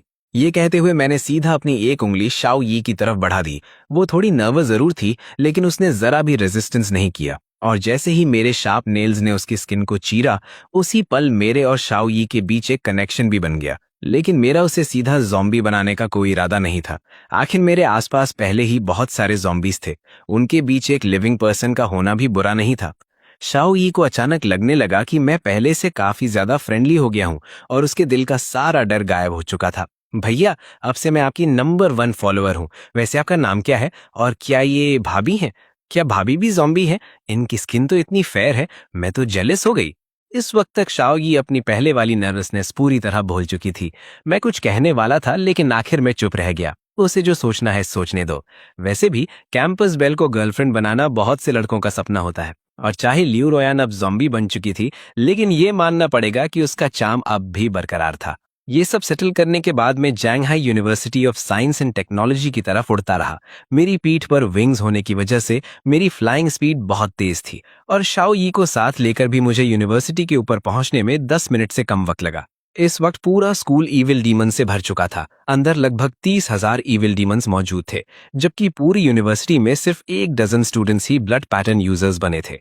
ये देखकर मैंने और वेट करने का प्लान छोड़ दिया और सीधा इन इविल डीमंस को साफ करने के लिए एक्शन लेने वाला था। लेकिन तभी मैंने लियू रुयान में कुछ अजीब नोटिस किया। उसके शरीर से एक पावरफुल किलिंग इंटेंट निकल रहा था, और जैसे ही उसकी नजर एक खास जगह पर टिक गई, वो और भी बेचैन होने लगी और सीधा उस डायरेक्शन में डाइव कर गई। वो गर्ल्स डॉर्मेटरी की तरफ थी। लगता है लियू रुयान रिवेंज लेने जा रही है, मैंने धीरे से कहा। मरने से पहले लियू रुयान को बहुत बुली किया गया था। उसने रिवेंज के लिए ही सुसाइड करके वेंजफुल स्पिरिट बनना चुना था। हम पहले ही गू किंग रू को मार चुके थे, लेकिन लगता था उसका बदला अभी पूरा नहीं हुआ था। और जब बात लियू रुयान के रिवेंज की हो तो मैं उसे रोकने वाला नहीं था। अपोकलिप्स में इंसान की जान घास से भी सस्ती होती है। अगर वो लोग अब लियू रुयान के हाथ से नहीं मरते तो बाद में कहीं और मर जाते। भैया, मुझे छोड़ दीजिए ना, मेरी स्कैल्प दर्द कर रही है, शाओ यी ने बेचारी सी शक्ल बनाकर कहा। उसकी बड़ी बड़ी आंखें ऐसे लग रही थी जैसे अभी रो पड़ेगी। मैंने नीचे उसकी तरफ देखा। अरे हाँ, तुम तो हो ही। मैंने एक अजीब सी स्माइल दी और नीचे भीड़ की तरह उमड़ते इविल डीमंस को देखा। फिर सबसे घने झुंड को टारगेट करके मैंने शाओ यी को सीधा नीचे फेंक दिया। भैया, आप अपनी ही बहन को मारना चाहते हो क्या? शाओ यी चीखती हुई सीधा नीचे गिरने लगी। उफ, मैं भी एक ब्यूटी हूं, ओके? थोड़ा जेंटल नहीं हो सकते थे? नीचे गिरते ही उसने अपने हिप्स को मलते हुए नाराजगी दिखाई, लेकिन ये नाराजगी कुछ ही सेकंड्स में गायब हो गई, क्योंकि अब उसे काउंटलेस इविल डीमंस ने घेर लिया था। इतने सारे इविल डीमंस, अब मैं क्या करूं? रुको, लगता है मैं ट्रांसफॉर्म कर सकती हूँ। शाओ यी ने तुरंत अपने ब्लड पैटर्न की पावर एक्टिवेट की। अगले ही पल एक व्हाइट लाइट ने उसके शरीर को घेर लिया और उसकी पीठ से 9 सफेद पूंछें निकल आईं जो बेहद अल्योरिंग लग रही थीं। इतना कि आसपास के इविल डीमंस भी कुछ पल के लिए उन्हें देखकर स्टन हो गए। चिंग क्यूई ब्राइट फायर, शाओ यी ने तुरंत अपनी डिवाइन एबिलिटी अनलीश की और अगले ही सेकंड पेल साइन फ्लेम्स का एक झुंड आसपास के इविल डीमंस पर टूट पड़ा। बूम! ये फ्लेम्स बहुत इफेक्टिव थी और जिस इविल डीमन को छू लेती उसे तुरंत मार देती। वाह, मैं इतनी स्ट्रांग हूँ, मुझे पहले क्यों नहीं पता था? अगर ऐसा है तो फिर मुझे इन इविल डीमन से डरने की क्या जरूरत है? तुम सब मर जाओ। अगर हेवन ने मुझे शाओ यी को पैदा ना किया होता तो एन्चेंट्रेस पाथ हमेशा अंधेरे में रहता। मैंने सुना है एन्चेंट्रेस पाथ से कभी कोई वेनरेबल नहीं बना। सिंपल, मैं पहली बनूंगी, शाओ यी ने पूरी चुनब्यू स्टाइल में कहा। दूसरी तरफ गर्ल्स डॉर्मेटरी पूरी तरह गिर चुकी थी। जो स्टूडेंट्स बच गए थे वो सब टॉप फ्लोर के रूफटॉप पर छुपे हुए थे। खुशकिस्मती से ज्यादातर इविल डीमंस लो लेवल थे, इसलिए रूफटॉप तक पहुंचना उनके लिए मुश्किल था। रूफटॉप पर एक डजन लड़कियां सिकुड़ कर बैठी हुई थीं और सबके चेहरों पर टेंशन और डर साफ नजर आ रहा था। उनके पास ही एक येलो हेड वाला लड़का कोने में पड़ा हुआ था जिसका नाम वैंग डालोंग था। वो इसी यूनिवर्सिटी का सॉफ्टमोर स्टूडेंट था और डिजास्टर से पहले चुपके से गर्ल्स डॉर्मेटरी में घुस आया था, इसलिए अब भी यहीं था। इस वक्त वैंग डालोंग अपनी बाहों में एक हॉट फिगर वाली औरत को लिए हुए था और वो औरत उसके साथ चिपक कर उसे खुश करने की कोशिश कर रही थी। कुछ मिनट बाद वैंग डालोंग ने संतुष्टि भरी सांस ली और मुस्कुराया। ब्रदर लॉन्ग, देखिए मैं आपसे कितना प्यार करती हूँ, आपको मुझे साथ लेकर सर्वाइव करना होगा। औरत ने सिरक्टिव अंदाज में कहा। चिंता मत करो, चाहे कोई भी मर जाए मैं तुम्हें नहीं मरने दूंगा, आखिर तुम सबसे ज्यादा नखरे वाली हो। वैंग डालोंग ने बेशर्मी से कहा और उसे पकड़कर हंसने लगा। वैसे मेरे साथ चलो और देखते हैं नीचे कितने इविल क्रीचर्स जमा हो गए हैं, उसने एक अजीब सी मुस्कान के साथ कहा। नहीं ब्रदर लॉन्ग, वो इविल क्रीचर्स बहुत डरावने हैं, मुझे डर लगता है, औरत ने नखरे से जवाब दिया। लेकिन वैंग डालोंग ने उसकी फीलिंग्स की बिल्कुल परवाह नहीं की और उसे जबरदस्ती रूफटॉप के एंट्रेंस तक ले गया। स्टेयरवेल से नीचे झांकते ही वैंग डालोंग के चेहरे पर गुस्सा आ गया। साला, इविल क्रीचर्स और बढ़ते जा रहे हैं, जल्दी ये रूफटॉप तक पहुंच जाएंगे, उसने नाराज होकर कहा। तो हम क्या करें ब्रदर लॉन्ग, चलिए यहाँ से निकलने का कोई तरीका सोचते हैं, औरत ने कहा। उसकी बात सुनते ही वैंग डालोंग के चेहरे पर एक मीनिंगफुल मुस्कान आई। क्या तुम्हें नहीं लगता कि हमें बचाने की जिम्मेदारी तुम्हारी है? ये कहते ही उसने उसे सीधा नीचे धक्का दे दिया। ब्रदर लॉन्ग, आप ऐसा नहीं कर सकते, औरत घबराकर चीखी, लेकिन वो कुछ नहीं कर सकती थी। वो सिर्फ एक ऑर्डिनरी इंसान थी और इतने सारे इविल क्रीचर्स के सामने सर्वाइव करने का उसके पास कोई चांस नहीं था। तुम तो पहले से ही सबके साथ घूमती रहती थी, क्या सच में तुम्हें लगता है मैं तुम्हें पसंद करता हूँ? वैंग डालोंग ने मजाक उड़ाते हुए कहा और आराम से पलटकर बाकी लड़कियों की तरफ चला गया। इस वक्त वैंग डालोंग इतना एरोगेंट था जैसे दुकान में खड़े होकर सामान चुन रहा हो। तभी उसकी नजर शोल्डर लेंथ हेयर वाली एक लड़की पर पड़ी। उसने उंगली से उसे बुलाया और उसके चेहरे पर एक गंदी मुस्कान आई। इधर आओ, वैंग डालोंग ने कहा। उसकी बात सुनते ही लड़की के चेहरे पर टेरर छा गया। तुम ऐसा नहीं कर सकते, क्या तुम्हें अपने किए की सजा का डर नहीं लगता? लड़की ने कांपते हुए कहा। लेकिन वैंग डालोंग जोर से हंस पड़ा। जितने दिन बचे हैं मजे करो, या फिर चाहती हो मैं तुम्हें पकड़कर इन मॉन्स्टर्स को खिला दूं, उसने धमकी दी। इसी वक्त उसके बाजू पर एक अजीब ग्लो चमका और अगले ही पल उसके पूरे शरीर की स्किन बदलकर स्टोन आर्मर में तब्दील हो गई। सही बात यह थी कि वैंग डालोंग ने ब्लड मार्क अवेकन कर लिया था और ब्लड मार्क बैरल बन गया था, लेकिन उसका ब्लड मार्क ज्यादा पावरफुल नहीं था, सिर्फ ग्रेड एस था और उसका इफेक्ट बस इतना था कि कुछ देर के लिए उसका शरीर पेट्रीफाई हो जाता। इविल क्रीचर्स के खिलाफ तो ये लगभग बेकार था, लेकिन ऑर्डिनरी लोगों को डराने के लिए काफी था। ये सीन देखकर लॉन्ग हेड वाली लड़की और भी ज्यादा डर गई और चुपचाप रोती रही। रो मत बेबी, अब मैं तुम्हें अपनी पावर दिखाता हूँ, वैंग डालोंग ये कहते हुए उसकी तरफ बढ़ा और उसके कपड़े उतारने में मदद करने लगा। लेकिन उसी पल उसके पीछे से एक जबरदस्त एक्सप्लोजन की आवाज आई। ये आवाज इतनी अचानक थी कि वैंग डालोंग तुरंत रुक गया और गुस्से में पलटकर देखने लगा। क्या हो रहा है? जैसे ही उसने पीछे देखा उसके चेहरे पर टेरर छा गया, क्योंकि उसके सामने एक ऐसी शख्सियत खड़ी थी जिसे वो अच्छी तरह जानता था। रेड वेडिंग ड्रेस पहने हुए और बॉडी से टेरिफाइंग किलिंग इंटेंट छोड़ती हुई लियू रुयान उसके सामने खड़ी थी और सीधा उसे घूर रही थी। नजरें मिलते ही वैंग डालोंग पूरी तरह जम गया। तुम लियू रुयान, क्या तुम मर नहीं गई थी? रिवेंज, लियू रुयान ने भारी और कर्कश आवाज में कहा और अगले ही पल भूत की तरह उसके सामने पहुंचकर एक हाथ से उसकी गर्दन पकड़ ली। नहीं, मुझे मत मारो, मेरा वो मतलब नहीं था। तुम हमेशा इतना एटीट्यूड दिखाती थी, अगर पहले ही मेरी बात मान लेती तो क्या मैं गू किंग रूसे कहकर तुम्हें बुली करवाता? वैंग डालोंग दर्द से रोता हुआ बोला। उसने अपनी ब्लड मार्क एबिलिटी एक्टिवेट करने की पूरी कोशिश की, लेकिन किसी वजह से उसकी पावर लियू रुयान के सामने बहुत कमजोर लग रही थी और उसकी ओवरबेरिंग स्ट्रेंथ का बिल्कुल सामना नहीं कर पा रही थी। और इसी वक्त लियू रुयान की आंखों में अब सिर्फ नफरत ही बची थी। जो औरत वांग डालोंग के द्वारा बेइज्जती का शिकार होने वाली थी, उसके दिल में डर के अलावा थोड़ी सी खुशी भी थी। अगर लियू रुयान वक्त पर ना पहुंचती तो उसके साथ भी जबरदस्ती होती। लियू रुयान की पकड़ और ज्यादा मजबूत होती गई, लेकिन वो जल्दी में नहीं थी। उसने वांग डालोंग को तुरंत नहीं मारा। वो वांग डालोंग की मौत से पहले वाली तड़प को आराम से देखना चाहती थी, बिल्कुल उसी तरह जैसे वो खुद जीना चाहती थी लेकिन कुछ भी कर नहीं पाई थी। नहीं, मैं नहीं मर सकती, मैं बिल्कुल भी तुम्हारे हाथों नहीं मर सकती। True form of the blood mark. जैसे ही वांग डालोंग मौत का सामना करने लगी, उसके शरीर से अचानक और भी ज्यादा शक्तिशाली ताकत फूट निकली। उसका पूरा शरीर पत्थर से ढक गया और एक अजीब आर्मर बन गया। यह आर्मर ऐसा लग रहा था जैसे तलवार और भालों से भी ना तोड़ा जा सके। यहां तक कि लियू रुयान के चेहरे पर भी इस पल हैरानी दिखाई दी। शायद उसने उम्मीद नहीं की थी कि जो इंसान मरने वाला हो वो आखिरी पल में भी इतनी जोरदार रेजिस्टेंस करेगा। सिर्फ इतना ही नहीं, वांग डालोंग के शरीर से लगातार काली खी निकलने लगी, जैसे वो किसी भी पल विलन ट्रांसफॉर्मेशन से गुजरने वाली हो।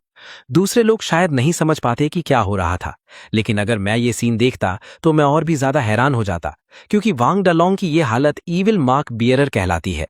उसके शरीर पर बना ब्लड मार्क धीरे धीरे खून जैसा लाल रंग छोड़कर काला होने लगा और साथ ही उसे और भी ज्यादा शक्तिशाली ताकत मिलने लगी। जैसे कहते हैं, विलन ट्रांसफॉर्मेशन इंसान को 10 गुना ज्यादा पावरफुल बना देता है, लेकिन इस तरह की ताकत बिना कीमत के नहीं आती। एक बार इविल मार्क बियरर बनने के बाद वांग डालोंग के लिए अपने शरीर की ताकत को कंट्रोल करना मुश्किल हो जाएगा। इविल मार्क की शक्ति उसे लगातार खाती रहेगी और आखिर में वो सिर्फ एक इंसानी रूप वाला इविल क्रीचर बनकर रह जाएगी। सिर्फ इसलिए मत सोचना कि मौत से लौट कर आई हो तो मुझसे लड़ सकती हो। मैं तुम्हें तब भी मार सकती थी जब तुम जिंदा थी, और मरने के बाद भी तुम्हें मार सकती हूं, वांग डालोंग ने गुस्से से कहा। इस वक्त उसकी पूरी आंखें खून जैसी लाल हो चुकी थी और उसका रूप और भी अजीब होता जा रहा था। ऐसा लग रहा था जैसे वांग डालोंग अब कोई जिंदा इंसान नहीं बल्कि एक ईविल क्रीचर बन गई हो। वांग डालोंग का ट्रांसफॉर्मेशन देखकर लियू रुयान के चेहरे पर हैरत अंगेज तरह से एक इंसानी मुस्कान दिखाई दी। उसने सीधा वांग डालोंग का गला छोड़ दिया और बस वहीं खड़ी हो गई, जैसे देखना चाहती हो कि वांग डालोंग और कौन सा खेल दिखाएगी। तुम हद पार कर रही हो। ये देखते ही वांग डालोंग को तुरंत बेइज्जती महसूस हुई। हेवन शैटरिंग अर्थ स्प्लिटिंग, उसने जोर से दहाड़ लगाई। उसके तुरंत बाद आसमान में अचानक अनेक विशाल मीटियोराइट्स दिखाई दिए। ये मीटियोराइट्स तबाही मचाने वाली रफ्तार और ताकत के साथ सीधा लियू रुयान की तरफ टूट पड़े। मुझे नहीं लगता तुम मेरा अटैक रोक पाओगी, वांग डालोंग ने नजरें जमाकर लियू रुयान को देखा। इस अटैक में उसने बिल्कुल भी रहम नहीं किया था। ये सीधा लियू रुयान की जान लेने के लिए था।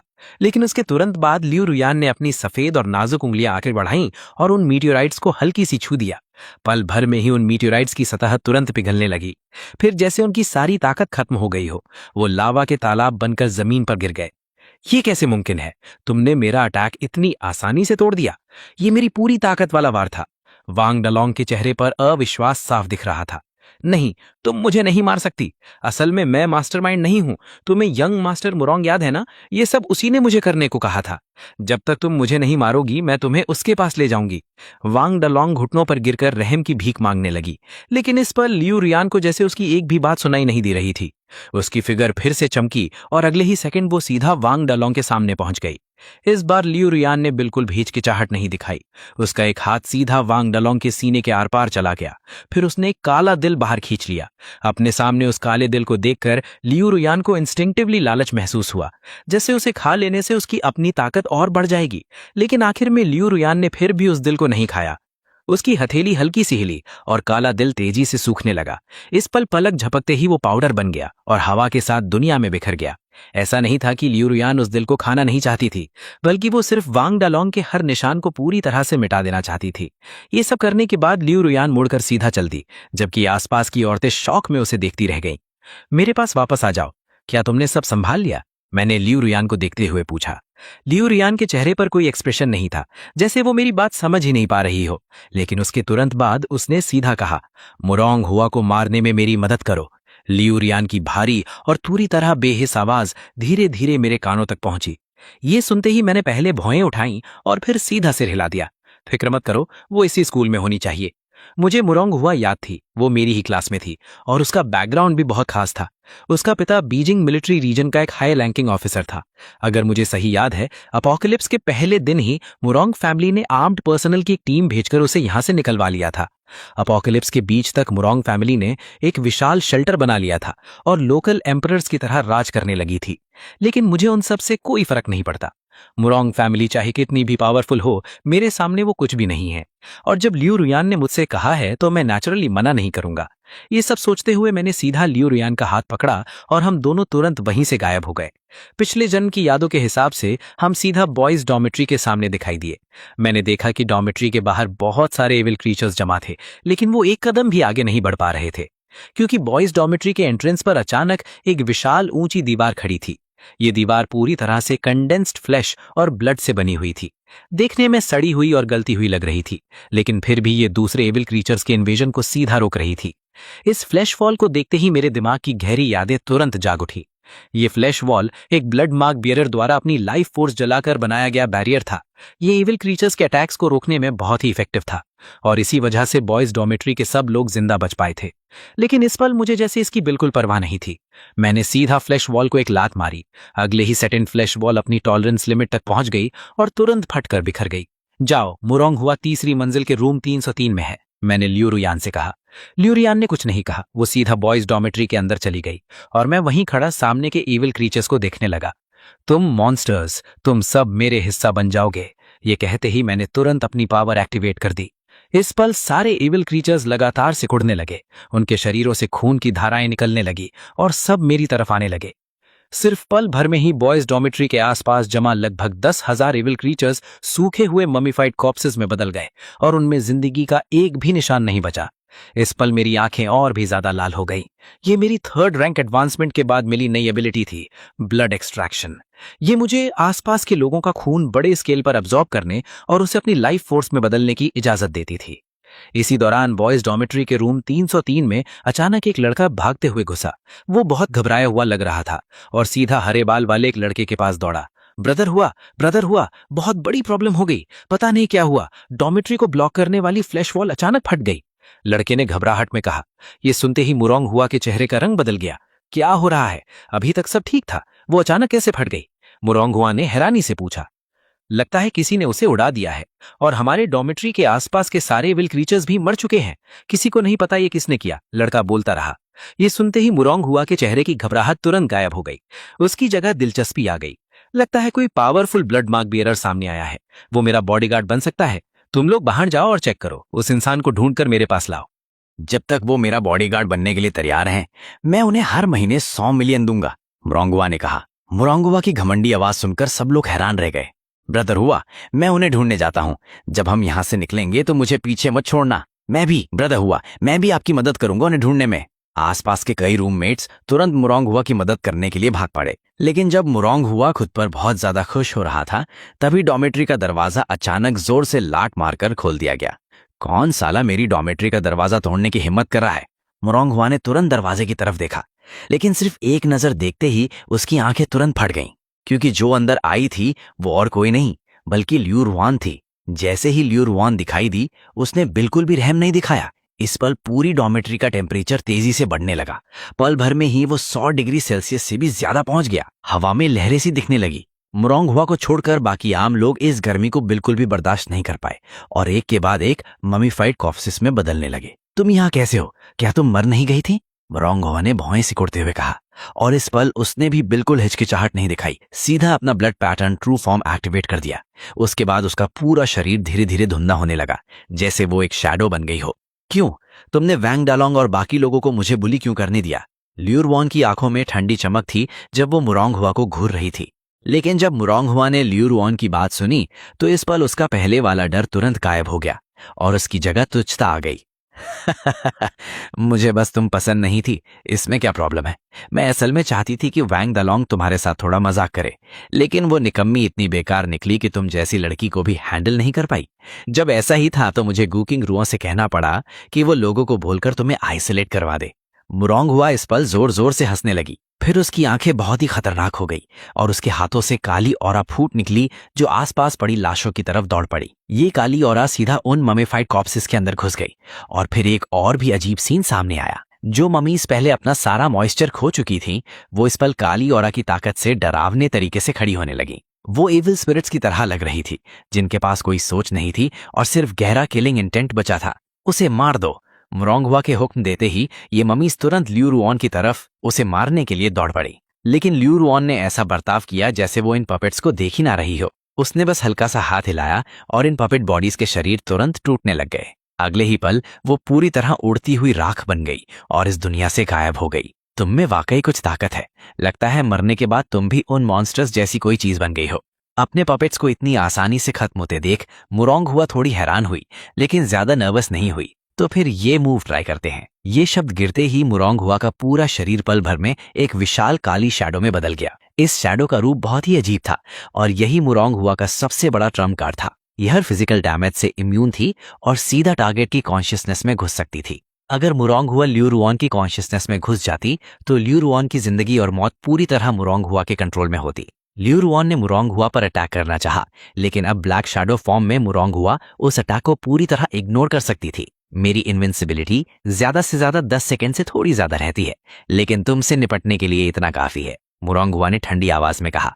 और अगले ही पल वो पहले ही लियू रुआन के सामने पहुंच चुकी थी। इस वक्त मुरोंग हुआ बहुत ही एक्साइटेड थी। अगर वो लियू रुआन की कॉन्शियसनेस में घुसने में सक्सेसफुल हो गई तो उसे एक बहुत ही पावरफुल पपेट मिल जाएगा और तब पूरे जैंघाई सिटी में, हत्ता कि पूरे ड्रैगन कंट्री में भी वो बिना किसी डर के सीधा चल सकेगी। सब कुछ स्मूथली चल रहा था, लेकिन जैसे ही मुरोंग हुआ ने लियू रुऑन को छुआ, वो तुरंत वहीं जम गई, क्योंकि जब वो लियू रुऑन की कॉन्शियसनेस में घुस रही थी, उसे महसूस हुआ कि कोई अजीब ताकत उल्टा उसकी कॉन्शियसनेस में घुस रही है। फिर तुरंत उसकी आंखों के सामने एक रहस्यमयी फिगर दिखाई दिया। उस शख्स का चेहरा साफ नहीं दिख रहा था, लेकिन उससे निकलने वाली ऑरा इतनी खौफनाक थी जैसे नरक का कोई शैतान सामने खड़ा हो। और इसी पल उस फिगर ने जैसे मुरोंग हुआ को नोटिस कर लिया। अगले सेकंड मुरोंग हुआ को ऐसा दर्द महसूस हुआ जैसे उसकी रूह को टुकड़े टुकड़े किया जा रहा हो। वो तुरंत लियू रुऑन के शरीर से बाहर निकल आई और उसकी आंखें शौक से फट गईं। तुम आखिर हो क्या?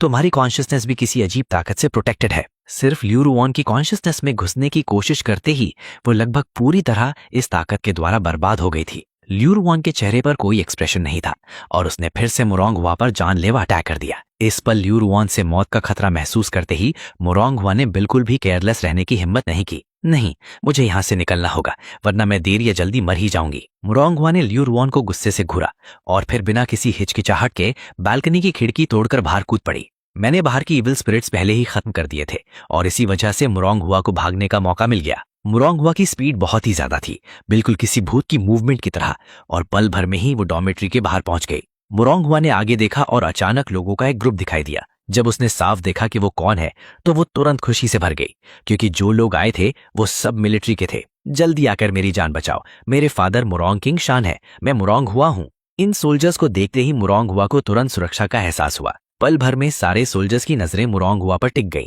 उनका लीडर भी एक्साइटेड दिख रहा था, क्योंकि वो मुरोंग किंग शैन के ए स्क्वाड हंटिंग आउल टीम के मेंबर्स थे।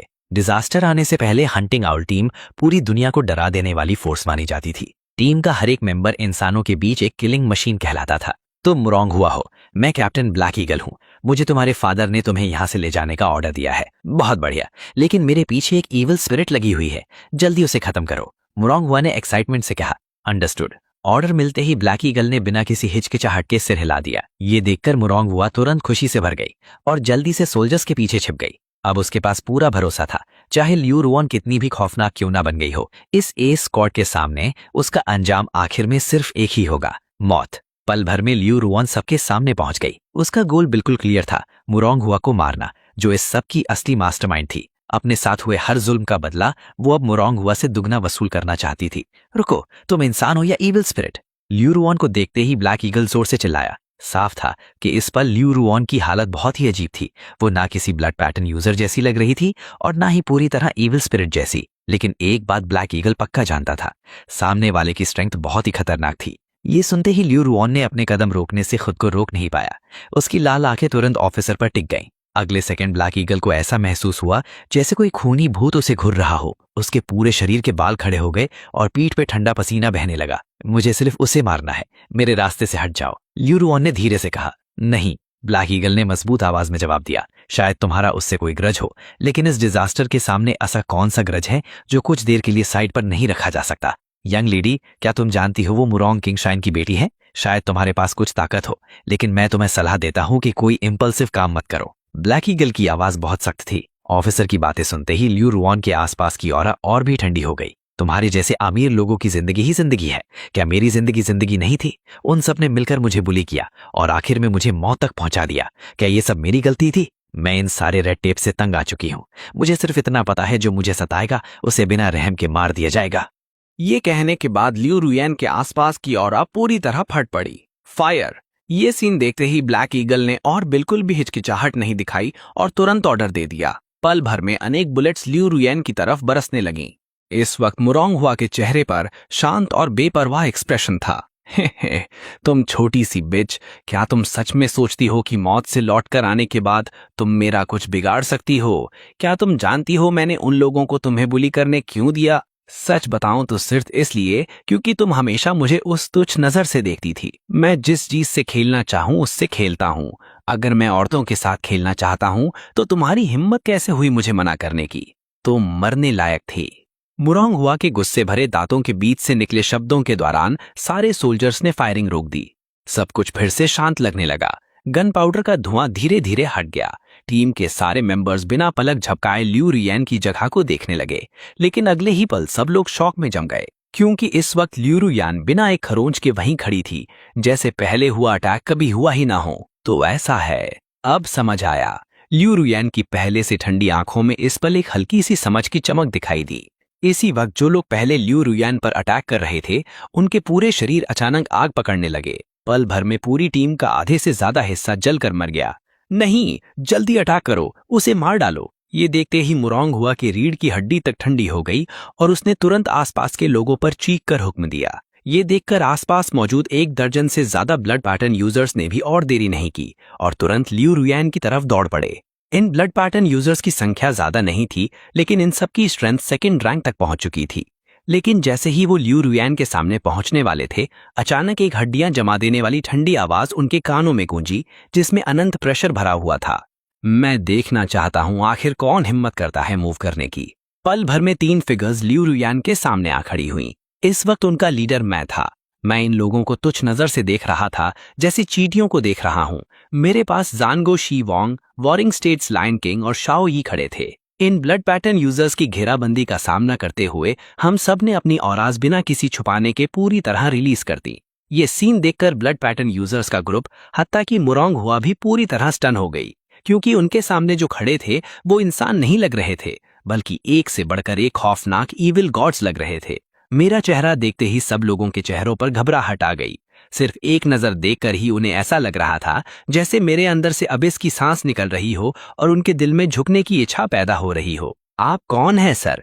क्या आप इस ईविल स्पिरिट को बचाना चाहते हैं और हमारी मिलिट्री के दुश्मन बनना चाहते हैं? ब्लैक ईगल ने बहुत सीरियस एक्सप्रेशन के साथ मुझसे पूछा। मैं तुम सबको सोचने के लिए 3 सेकंड देता हूं। या तो तुम सब यहीं मरोगे या फिर जहां से आए हो वापस चले जाओगे, मैंने तुच्छता से कहा। ये हद से ज्यादा है। टीम लीडर ब्लैक ईगल तुरंत गुस्से से भर गई। इतने सालों बैटलफील्ड में रहने के बाद उसने कभी इतना घमंडी इंसान नहीं देखा था। तो तुम मरना चाहते हो? ठीक है, मैं तुम्हारी इच्छा पूरी कर देता हूं। शी वोंग, मूव करो। मैंने तुरंत वॉरिंग स्टेट्स लायन किंग को ऑर्डर दिया। वॉरिंग स्टेट्स लायन किंग एक एस रैंक ईविल स्पिरिट था जिसके पास असाधारण स्ट्रेंथ थी, लेकिन इस वक्त मेरे सामने वो सिर्फ एक सबऑर्डिनेट जैसा था। वॉरिंग स्टेट्स लायन किंग का सामना करते वक्त किसी ने भी उसे हल्के में नहीं लिया था। अगर वो मेरे पास खड़े फॉलोवर को भी हैंडल नहीं कर सकते थे तो फिर उन्हें सीधा सुसाइड ही कर लेना चाहिए था। लेकिन इसी पल स्कूल के बाहर से अचानक शोर मचने लगा। इस वक्त अनेक ईविल स्पिरिट साफ कर दिए गए थे। कैमोफ्लेज यूनिफॉर्म्स पहने सोल्जर्स का एक ग्रुप पल भर में हमारे सामने आ गया। इन लोगों को देखते ही मेरे पास खड़ी ब्लैक ईगल के दिल में भी खुशी की लहर दौड़ गई। क्या तुम खुद को बहुत स्ट्रांग समझते हो? मैंने अब 100 से ज्यादा ब्लड पैटर्न यूजर्स इकट्ठा कर लिए हैं। मुझे यकीन नहीं कि मैं तुम्हें मार नहीं सकती। ब्लैक ईगल, क्या ये लोग हमारी रीइंफोर्समेंट्स हैं? मुरोंग हुआ खुद को रोक ना पाई और पूछ बैठी। ब्लैक ईगल यसे हिला दिया। ये देखकर मुरोंग हुआ का चेहरा खुशी से भर गया, सिर्फ इसलिए क्योंकि जो लोग आए थे उनकी ऑरा बहुत ही डरावनी थी। उनमें से हर एक ब्लड पैटर्न यूजर था और उनमें से कई लोग पहले ही सेकंड रैंक तक पहुंच चुके थे।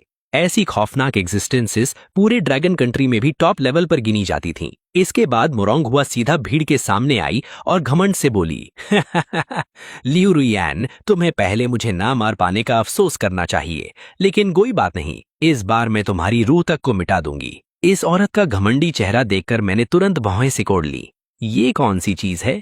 क्या यही मुरोंग हुआ है? मैंने अपने पास खड़ी लियू रुयान से पूछा। लियू रुयान ने सिर हिला दिया। इसी पल मुझे सब कुछ समझ आ गया और मैंने इस क्लाउन के साथ एक शब्द भी ज्यादा बर्बाद करना ठीक नहीं समझा। मैंने सीधा हाथ बढ़ाया और मुरोंग हुआ को पकड़ने की कोशिश की। अगले ही सेकंड मुरोंग हुआ ने एक जबरदस्त मौत का खतरा महसूस कर लिया। Oh no! बिना किसी हिचकिचाहट के उसने तुरंत अपना blood pattern true form activate कर दिया। जैसे ही blood pattern true form activate हुआ, मुरोंग हुआ का पूरा शरीर एक शैडो में बदल गया जो हर फिजिकल डैमेज को इग्नोर कर सकता था। लेकिन उसके तुरंत बाद कुछ अजीब हुआ। मुरोंग हुआ जो हर फिजिकल डैमेज को इग्नोर कर सकती थी, इस वक्त मेरे अटैक का बिल्कुल भी विरोध नहीं कर पा रही थी। उसे ऐसा लग रहा था जैसे उसकी रूह को किसी ने मजबूती से गला घोंट कर पकड़ लिया हो। मौत की आवरा उसने पूरी तरह घेर लिया। ये कैसे मुमकिन है? मैं तो क्लियरली इनविंसिबल थी। मुरोंग हुआ ने मुझे अविश्वास से देखा। मर जाओ। अगले ही सेकंड मैंने अपनी पावर चलाई और मुरोंग हुआ को सीधा मिटा देने की तैयारी कर ली। नहीं नहीं नहीं, तुम मुझे नहीं मार सकते। मेरे फादर मुरोंग चिंगशन हैं। मुरोंग हुआ जोर जोर से भीख मांगने लगी, लेकिन अब बहुत देर हो चुकी थी। लाल रंग की ताकत की लहरें उसे पूरी तरह घेर लिए। सिर्फ एक पल में मुरोंग हुआ ने पूरी कॉन्शियसनेस खो दी और इस दुनिया से गायब हो गई। तुम्हारा बाप मुरोंग चिंगशन है। क्या कमाल का बेटा पैदा किया है उसने। मौका मिला तो तुम्हारे बुढ़े बाप को भी मार दूंगा, मैंने बेपरवाही से कहा। ये सीन देखकर ब्लैक ईगल पूरी तरह टूट गई। तुमने सच में मुरोंगवा को मार डाला। तुम्हारे पास वाकई चीते जैसी हिम्मत है। डैम इट, लायन किंग, इन लोगों को मार डालो। मैंने वॉरिंग स्टेट्स लायन किंग को एक और ऑर्डर दिया। जंग तुरंत शुरू हो गई। ये blood pattern users warring states lion king के सामने बिल्कुल भी मैच नहीं कर पा रहे थे और पूरी तरह दबा दिए गए थे। ब्लैक ईगल ने तुरंत भौहें से कोड़ ली। उसने सामने आ रही ब्लड पैटर्न यूजर्स टीम को घूर कर देखा और बेचैनी से बोली, तुम लोग क्या कर रहे हो? जल्दी हमारी मदद करो और इस डीमन को खत्म करो। लेकिन सामने खड़े ऑफिसर ने सिर हिला दिया। माफ कीजिएगा, अगर हमें पहले पता होता कि जिस इंसान से आप निपटना चाहते हैं वो ज्योतियान है, तो हम कभी यहाँ नहीं आते। ब्लड पैटर्न यूजर्स के लीडर चैन शान ने बेबसी सी मुस्कान के साथ कहा। क्या? चैन शान की बात सुनकर ब्लैक ईगल का चेहरा तुरंत शॉक में जम गया। तुम्हारे पास 100 ब्लड पैटर्न यूजर्स हैं, क्या तुम लोग बस खड़े होकर देखते रहोगे? मैं सच बताती हूँ, जिसे उसने मारा है वो मुरोंग चिंगशन का बेटा है।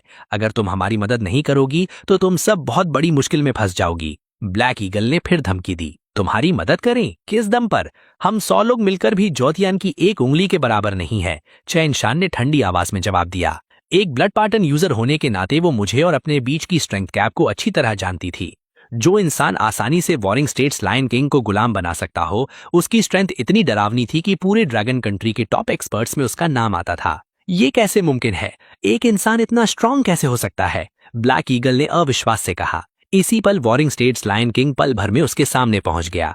एक लंबी तलवार जिसमें अजीब लाल रंग की रोशनी चमक रही थी, तुरंत ब्लैक ईगल के शरीर को चीरते हुए निकल गई। अगले ही सेकंड ब्लैक ईगल ने एक दर्द भरी चीख मारी और अपनी बेचैनी और नफरत के साथ राख बनकर गायब हो गई। ब्लैक ईगल की मौत के साथ ही ब्लड पैटर्न यूजर्स की ये टीम पूरी तरह मिटा दी गई। इस पल सब कुछ फिर से पूरी तरह शांत हो गया। चैन शान तुरंत मेरे पास आई और आदर से बोली, मिस्टर ज्योतियान, इस घटना के लिए मैं गहरी माफी चाहती हूँ और साथ ही आपका बहुत धन्यवाद भी करती हूँ कि आपने हमारी मदद करके यहाँ की डीमन को खत्म कर दिया।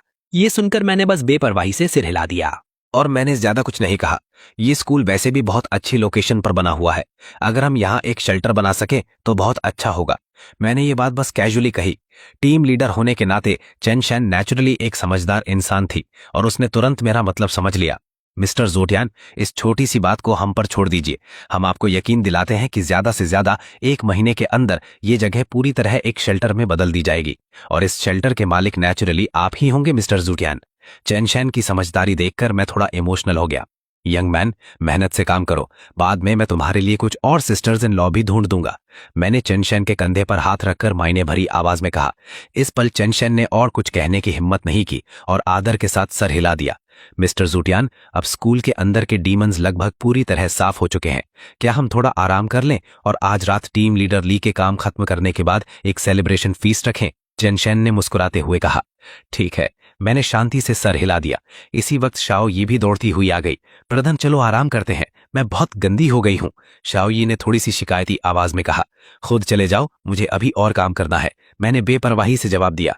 इसके बाद मैंने शाओ यी पर और ध्यान नहीं दिया और सीधा लियू रुयान का हाथ पकड़कर पल भर में वहां से गायब हो गया। इस बार मेरा टारगेट पास का एक मंदिर था। मेरे पिछले जन्म की यादों के मुताबिक इसी मंदिर में एक डिवाइन मिरेकल ट्री पैदा होने वाला था। आधा घंटा बाद हम मंदिर पहुंच गए। जैसे ही हम अंदर गए, हमें जमीन पर बिखरे हुए टूटे हुए हाथ पैर और लाशें दिखाई दी। अब यहाँ किसी मंदिर वाली शांति का नामो निशान नहीं था। ये जगह बिल्कुल एक एग्जीक्यूशन ग्राउंड जैसी लग रही थी। मैंने लियू रुयान का हाथ पकड़े रखा और मंदिर के अंदर की तरफ बढ़ता गया। अंदर बहुत ही ज्यादा सन्नाटा था, जैसे सारे मंक्स पहले ही मर चुके हों। मैंने आसपास नजर दौड़ाई और अचानक एक कमरा देखा जो बाकी सबसे अलग था। पूरे कमरे में खून का एक भी निशान नहीं था और सब कुछ बहुत साफ सुथरा था। मैंने अपनी नजर बिस्तर की तरफ घुमाई और अचानक कुछ अजीब सा देख लिया। जिज्ञासा में मैं आगे बढ़ा और ध्यान से देखने लगा। मेरा चेहरा तुरंत काला पड़ गया। वो एक पर्पल वीविल था। तो ये वो रूम है जो तुम नन के रूम के रूप में यूज कर रही थी। लेकिन मुझे मानना पड़ेगा कि नन की जिंदगी वाकई बहुत मुश्किल होती है। मैं अपनी सांस रोककर बोल पड़ा। वो क्या है? मेरे पास खड़ी लियू रुयान भी आगे बढ़कर देखना चाहती थी। ये देखते ही मैंने उसे तुरंत रोक दिया। कुछ नहीं, शायद किसी ने गलती से यहाँ कोई टॉय छोड़ दिया होगा, चलो आगे देखते हैं। मैंने जल्दी से बात को टाल दिया और तुरंत लियू रुयान का हाथ पकड़कर उस कमरे से बाहर निकल गया। दिमाग में मौजूद यादों के मुताबिक मैं आगे बढ़ता गया और जल्द ही मंदिर के मैत्रेया हॉल तक पहुंच गया। मैत्रेया हॉल के अंदर एक विशाल सुनहरा बुद्धा स्टैचू स्थापित था और उस बुद्धा स्टैचू के सामने एक स्केलेटन पड़ा हुआ था जो मॉन्क के कपड़े पहने हुए था। सबसे अजीब बात यह थी कि उस स्केलेटन की खोपड़ी पर हवा में से उग आई एक खूबसूरत और मोहक फूल खिला हुआ था। ये सीन देखकर मुझे जरा सा भी डर नहीं लगा, बल्कि मेरे होठों पर हल्की से मुस्कान आ गई, क्योंकि मेरे सामने जो फूल था वही डिवाइन मिरेकल फ्लावर था जिसे मैं ढूंढ रहा था। अगले ही पल मैंने उस फूल को पकड़ा और बिना किसी हिचकिचाहट के सीधा अपने मुंह में डाल लिया। जैसे ही मैंने उस फूल को निगला, मुझे तुरंत एक भयानक ऊर्जा का भाव महसूस हुआ। ये ऊर्जा बहुत ही ज्यादा प्रचंड थी और मेरे अंदर के ऑर्गन्स पर जोर जोर से टकरा रही थी। जैसे जैसे मैं इस ऊर्जा को रिफाइन करता गया, मेरे पूरे शरीर को पहले कभी न महसूस हुई राहत मिलने लगी। मैं सफल हो गया। मैं सक्सेसफुली रैंक 4 तक ब्रेक थ्रू कर गया। और जैसे ही मैंने रैंक 4 में ब्रेक थ्रू किया, मुझे एक और खौफनाक एबिलिटी मिल गई। इस एबिलिटी का नाम था ब्लड गॉड सीड। मैं अपने शरीर के खून को रिफाइन करके ब्लड गॉड सीड्स में बदल सकता था। हर एक ब्लड गॉड सीड मेरी एक एक्स्ट्रा लाइफ को रिप्रेजेंट करता था और बाद के स्टेजेस में अनेक ब्लड गॉड सीड्स मिलकर एक अनंत ब्लड सी बना सकते थे।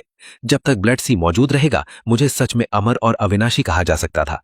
लेजेंडरी जांग चैन के पास स्वर्ग और धरती को मिटा देने वाली ताकत थी। हालांकि मैं अभी असली जांग चैन जितना पावरफुल नहीं था, लेकिन मैंने अपनी शक्ति दिखानी शुरू कर दी थी। मेरे पावरफुल होने के बाद मेरे पास खड़ी लियू रुयान में भी हल्का सा बदलाव दिखाई दिया। उसकी भौएं हल्की से सिकुड़ गई और इस पल उसकी आंखें और ज्यादा साफ लगने लगी थी। लगता है मेरी स्ट्रेंथ बढ़ने के साथ उसे भी फायदा मिल रहा है। वो धीरे धीरे एक जिंदा इंसान की तरह लगने लगी है। बस मुझे ये नहीं पता कि उसके दिल की धड़कन है या नहीं। ये सोचते हुए मैंने सीधा अपना हाथ लियू रुयान के सीने पर रख दिया। छूने पर हल्का सा सॉफ्ट लग रहा था और थोड़ा ठंडा भी था, लेकिन मुझे हल्की सी धड़कन महसूस हुई। धड़कन धीमी थी, लेकिन वाकई मौजूद थी। मैं धीरे से अपना हाथ वापस खींचने लगा और सोचने लगा। इस दौरान लियू रुयान ने कोई विरोध नहीं किया, लेकिन मुझे समझ नहीं आ रहा था कि मैं गलत देख रहा हूं या नहीं। अचानक मैंने देखा कि इस वक्त उसके गाल हल्की सी लालिमा से भर गए थे। तो ये शर्म भी महसूस कर सकती है। तो फिर धड़कन एक बार और चेक करते हैं। मेरे होठों के कोने हल्की सी मुस्कान में बदल गए और मुझे शुरुआत के दिन याद आ गए। तब मैंने लियू रुयान को चोरी से किस कर लिया था। मुझे नहीं पता वो इतनी गुस्सा क्यों हो गई थी कि उसने खुद को ही काट लिया था। शायद लियू रुयान की अपनी कॉन्शियसनेस अब भी कहीं ना कहीं मौजूद है। मैंने फिर से ध्यान से उसकी हार्ट बीट महसूस की। इस बार उसका रिएक्शन और भी ज्यादा साफ था, बिल्कुल एक जिंदा औरत की तरह। उसका शरीर हल्का हल्का कांप रहा था और उसकी आंखें धीरे धीरे धुंधली होने लगी थी। काफी देर हो चुकी है। हम डिवाइन मिरेकल फ्लावर ले चुके हैं, इसलिए पहले यहां से चलते हैं। लेकिन जैसे ही मैं जाने वाला था, एक साफ आवाज अचानक मेरे कानों तक पहुंची। मैं तुरंत भौं सिकोड़कर पलटा और आवाज की डायरेक्शन में दौड़ गया। फिर मेरे सामने एक फिगर दिखाई दी। वो एक जवान लड़की थी जो ज्यादा से ज्यादा 12 या 13 साल की लग रही थी। उसने बीच कलर की ड्रेस पहनी हुई थी और इस वक्त उसकी आंखें डर से भरी हुई थीं। जैसे ही उसने मुझे देखा, वो तुरंत भागने लगी। अगर वो सिर्फ एक आम लड़की होती तो मैं उस पर ज्यादा ध्यान नहीं देता, लेकिन ये लड़की अलग थी, क्योंकि मैंने उसके शरीर पर कई ब्लड कलर्ड पैटर्न्स देखे। सिर्फ इतना ही नहीं, उसके ब्लड पैटर्न्स की क्वालिटी भी हैरान कर देने वाली थी। कम से कम रैंक 1 तक पहुंच चुकी थी और उनकी संख्या भी बहुत ज्यादा थी। एक जवान लड़की जिसने एक साथ कई ब्लड पैटर्न्स अवेकन किए हों, क्या ये मेरे पिछले जन्म वाली फीमेल एम्परर हो सकती है? ये ख्याल मेरे दिमाग में तुरंत आया और मैं बिना देरी किए उसके पीछे दौड़ पड़ा। मेरे ऑब्जर्वेशन के मुताबिक उस लड़की के शरीर पर कुल 11 ब्लड पैटर्न्स अवेकन हुए थे और उसकी अपनी स्ट्रेंथ भी खौफनाक रैंक 3 तक पहुंच चुकी थी। तुम्हें यह पता होना चाहिए कि एक आम रैंक 3 ब्लड पैटर्न यूजर को भी ड्रैगन कंट्री का पिलर माना जाता था, और ये लड़की तो इतने सारे ब्लड पैटर्न्स रखती थी। उसकी एक्चुअल कॉम्बैट स्ट्रेंथ एक आम रैंक 4 या शायद रैंक 5 यूजर के बराबर थी। ये देखकर मैं धीरे से बोल पड़ा, सिर्फ 11 ब्लड पैटर्न्स? लगता है तुम मेरे पिछले जन्म वाली वो इंसान नहीं हो, या फिर शायद फ्यूचर में तुम्हें कोई ऐसा मौका मिले जिससे तुम और ब्लड पैटर्न्स अवेकन कर सको। इस वक्त मुझे लगातार पीछे आता देखकर वो लड़की और भी ज्यादा घबरा गई। फिर उसके शरीर पर मौजूद एक ब्लड पैटर्न में से अचानक लाल रोशनी से चमकने लगा। अगले ही पल आग से बना हुआ 3 लेगेड गोल्डन क्रो सामने आ गया और सीधा मेरी तरफ झपटा। ये देखकर मैंने भौं सिकोड़ी और सीधा हाथ बढ़ाकर उस अटैक को रोक दिया। ये वाकई काफी इंटरेस्टिंग है। इस छोटी लड़की में मेरी दिलचस्पी और बढ़ गई। जब उस लड़की ने देखा कि मुझे जरा सा भी नुकसान नहीं हुआ है, तो उसकी आंखों में डर और भी गहरा हो गया। घबराहट में वो सीधा मंदिर के बेसमेंट की तरफ भाग गई। जैसे ही मैं बेसमेंट के एंट्रेंस पर पहुंचा, मुझे तुरंत महसूस हुआ कि अंदर कुछ गड़बड़ है। इस बेसमेंट में कुछ अजीब है। लगता है अंदर कोई पावरफुल डीमन छिपा हुआ है। ये सोचते हुए मैं और लियू रुयान बिना किसी हिचकिचाहट के अंदर चले गए। बेसमेंट ज्यादा बड़ा नहीं था। एक छोटे से पैसेज को पार करने के बाद सामने की जगह अचानक खुल गई। अचानक मेरे कानों में हैरानी भरी चीख सुनाई दी। मैं तुरंत आवाज की तरफ देखा और जल्द ही उस लड़की को देख लिया। इस वक्त वो अपने सामने मौजूद चीज को डर के साथ घूर रही थी और उसका शरीर बेकाबू होकर कांप रहा था। मैंने भौं सिकोड़ी और उस डायरेक्शन में देखा जहां वो देख रही थी। और तब मैंने देखा कि कमरे की दीवार पर एक विशाल और डरावनी काली भूत जैसी फिगर बंधी हुई थी। उस भूत जैसी फिगर के पूरे शरीर में एक लंबी पूरी तरह काली तलवार घुसी हुई थी। यह आखिर किस तरह की चीज है? मैं एक बार रीबर्थ ले चुका था, लेकिन मैंने आज तक इतना खौफनाक सीन नहीं देखा था। लेकिन मेरी इंट्यूशन मुझे बता रही थी कि मेरे सामने मौजूद ये घोस्ट इसी काली तलवार के द्वारा सील किया गया है, और जब इस तलवार की शक्ति पूरी तरह खत्म हो जाएगी। ये घोस्ट फिगर सीधा आजाद होकर पूरी दुनिया के लिए एक डिजास्टर बन सकता था। मुझे इस थ्रेड को पहले ही खत्म करना था, वरना बाद में पक्का और भी बड़ी प्रॉब्लम्स खड़ी हो जाती। सब कुछ सोचने के बाद मैंने तुरंत चिल्लाकर कहा, लियूरवान अटैक करो और इस हरामी चीज को मार डालो। मैं खुद जल्दी से एक्शन में नहीं आया, बल्कि पहले लियूरवान को इसका टेरर लेवल टेस्ट करने दिया। अगर लियूरवान भी इसे हैंडल ना कर पाती तब मेरा खुद उतरना देर नहीं होता। लियूरवान ने हल्का सा सर हिलाया। अगले ही पल बेसमेंट का टेम्परेचर तेजी से बढ़ने लगा। उसके तुरंत बाद एक भयानक आग की जीप घोस्ट फिगर की तरफ दौड़ी। उस फ्लेम टंग के सिरों पर अजीब सा सांप जैसा फोक शेप चमक रहा था, जैसे वो पूरे घोस्ट फिगर को निगल जाना चाहती हो। लेकिन अगले ही पल एक हिला देने वाला सीन सामने आया। ये घोस्ट फिगर एक ब्लैक होल की तरह था जो हर चीज को निगल सकता था। जैसे ही उसका फ्लेम टंग से कांटेक्ट हुआ, उसने उल्टा उसी फ्लेम टंग को ही निगल लिया। ये देखकर लियूरवान भी थोड़ी नाराज नजर आई और उसने तुरंत और भी ज्यादा टेरिफाइंग पावर रिलीज कर दी। लेकिन इस बार भी कोई सस्पेंस नहीं था। घोस्ट फिगर ने उसकी सारी पावर फिर से सीधा निगल ली। यहां दबा हुआ यह डीमन लगता था दुनिया की हर चीज को डिवावर कर सकता है। और सबसे बड़ी बात, इसका कोई फिजिकल फॉर्म भी नहीं था जो मेरी ब्लड एक्सट्रैक्शन एबिलिटी को सीधा काउंटर कर रहा था। ठीक है, अगर ऐसा है तो इसे सीधा रिफाइन करके देखते हैं। इतना कहकर मैं खुद एक्शन लेने ही वाला था, तभी घोस्ट फिगर की आंखों ने जैसे कुछ महसूस कर लिया और वो बेचैन होकर हिलने लगा। अगले सेकंड एक लाल रोशनी चमकी और मुझे अचानक महसूस हुआ कि मेरी कॉन्शियसनेस पर हमला हो रहा है, जैसे ये घोस्ट फिगर मेरे थॉट्स को सीधा रीराइट कर सकता हो। मैंने जरा भी लापरवाही नहीं की और तुरंत रेजिस्टेंस शुरू कर दिया। शायद उस घोस्ट आई को पता था कि वो मुझे अफेक्ट नहीं कर सकता, इसलिए उसने पास खड़ी छोटी लड़की को टारगेट कर लिया। लाल रोशनी उसके शरीर पर फिसली और कुछ ही पल में उसके चेहरे पर डर साफ दिखने लगा। चाहे उसने पावरफुल एबिलिटीज अवेकन कर ली थी, लेकिन उसकी मेंटल फोर्टिट्यूड अभी भी बहुत कमजोर थी। ये देखते ही मैंने बिना किसी हिचकिचाहट के एक हाथ से घोस्ट फिगर की गर्दन पकड़ ली। कांटेक्ट होते ही मुझे एक जबरदस्त ग्रेविटेशनल फोर्स महसूस हुई, जैसे मेरी तीनों आत्माएं और सातों प्राण इस घोस्ट फिगर के अंदर खींच लिए जाएंगे। लेकिन मुझे बिल्कुल भी डर नहीं लगा। मैंने अपने शरीर की सारी पावर चैनल की और घोस्ट फिगर को सप्रेस और रिफाइन करना शुरू कर दिया। मेरे सप्रेशन के नीचे उसका शरीर धीरे धीरे बेचैन होने लगा, पागलपन की हद तक छुटने की कोशिश करता हुआ। लेकिन यह सब बेकार था। उसका शरीर पहले ही उस लंबी तलवार के नीचे दबा हुआ था और अब मेरे सामने रेजिस्ट करने की उसमें बिल्कुल ताकत नहीं बची थी। जो घोस्ट फिगर पहले पूरी तरह काला था, वो अब धीरे धीरे मेरे रिफाइनमेंट से ब्लड रेड बनने लगा। अगर कोई एक्सीडेंट ना हुआ तो बहुत जल्द ये घोस्ट फिगर मेरे सर्वेंट्स में से एक बन जाता। समय बीतने के साथ पूरे घोस्ट फिगर का आधे से ज्यादा हिस्सा अजीब लाल रंग में बदल चुका था।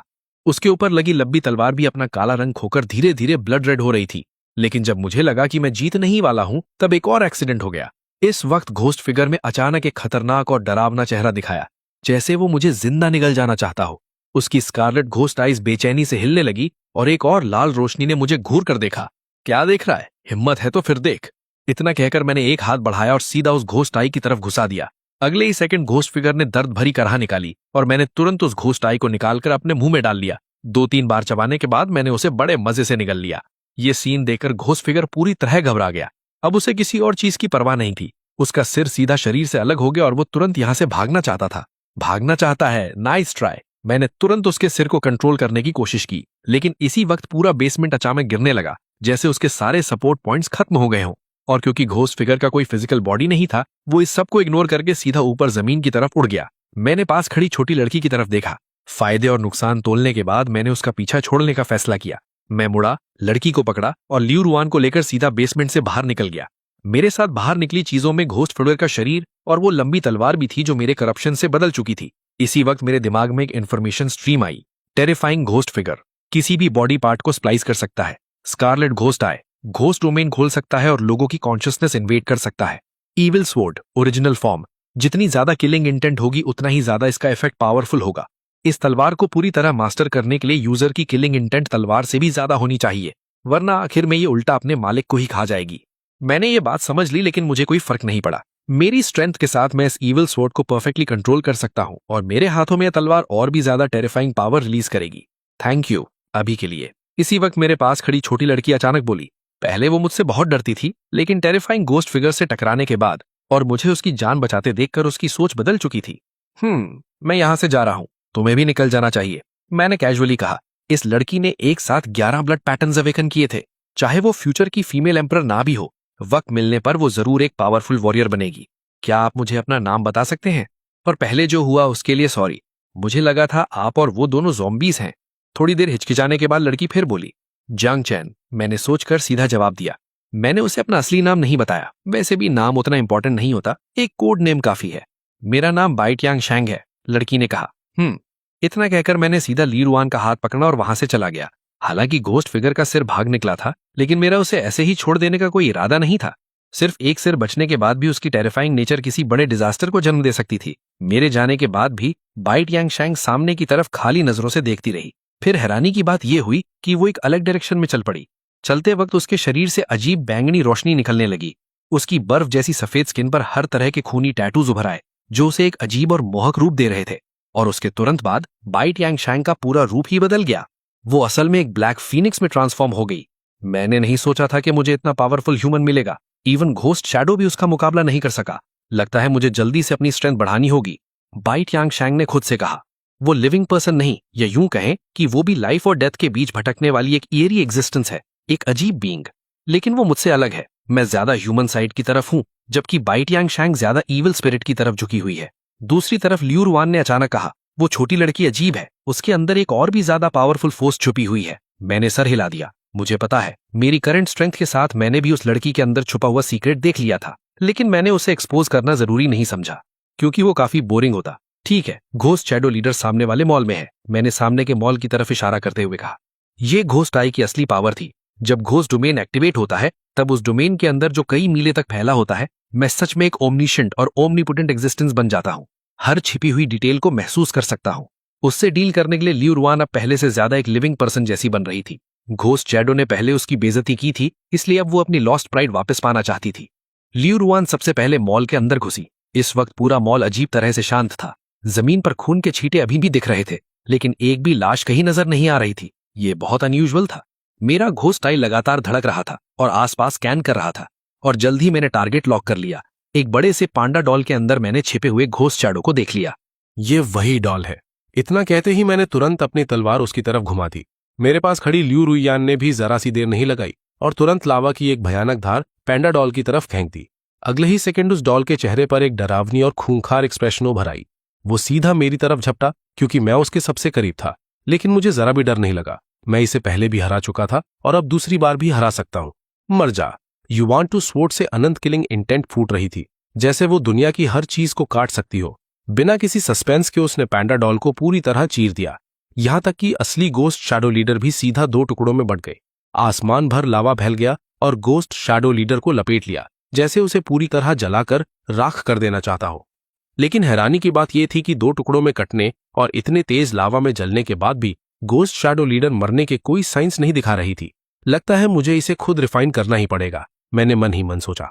ऐसी इविल स्पिरिट से निपटने का सबसे अच्छा तरीका, जिसका कोई फिजिकल फॉर्म नहीं होता, उसे सीधा अपना कॉप्स स्लेट बना लेना है।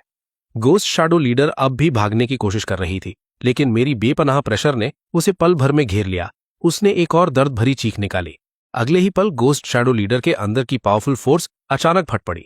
लेकिन ये पावर मुझे और लियू रुयान को जरा भी नुकसान नहीं पहुंचा सकी।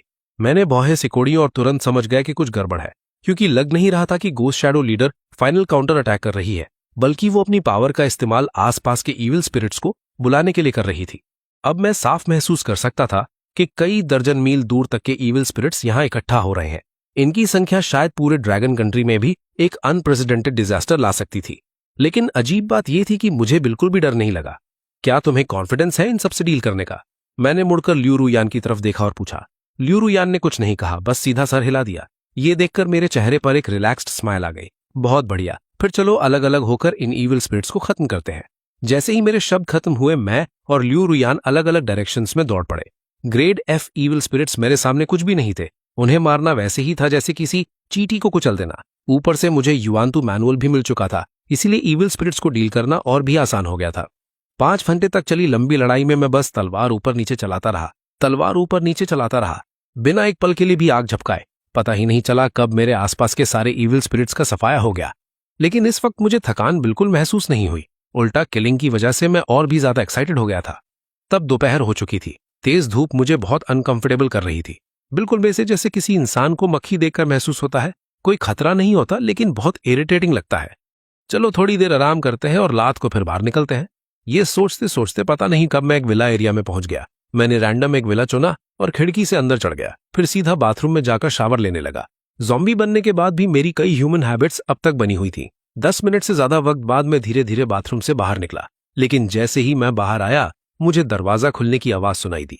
उसके तुरंत बाद एक बेहद खूबसूरत लॉन्ग ड्रेस पहनी हुई यंग वुमेन धीरे धीरे अंदर आई। मुझे देखते ही वो भी बुरी तरह शॉक हो गई। फिर उसकी नजर नीचे गई और उसके चेहरे पर तुरंत डरा हुआ एक्सप्रेशन आ गया, जैसे उसने कोई बहुत ही बड़ी और हैरान कर देने वाली चीज देख ली हो।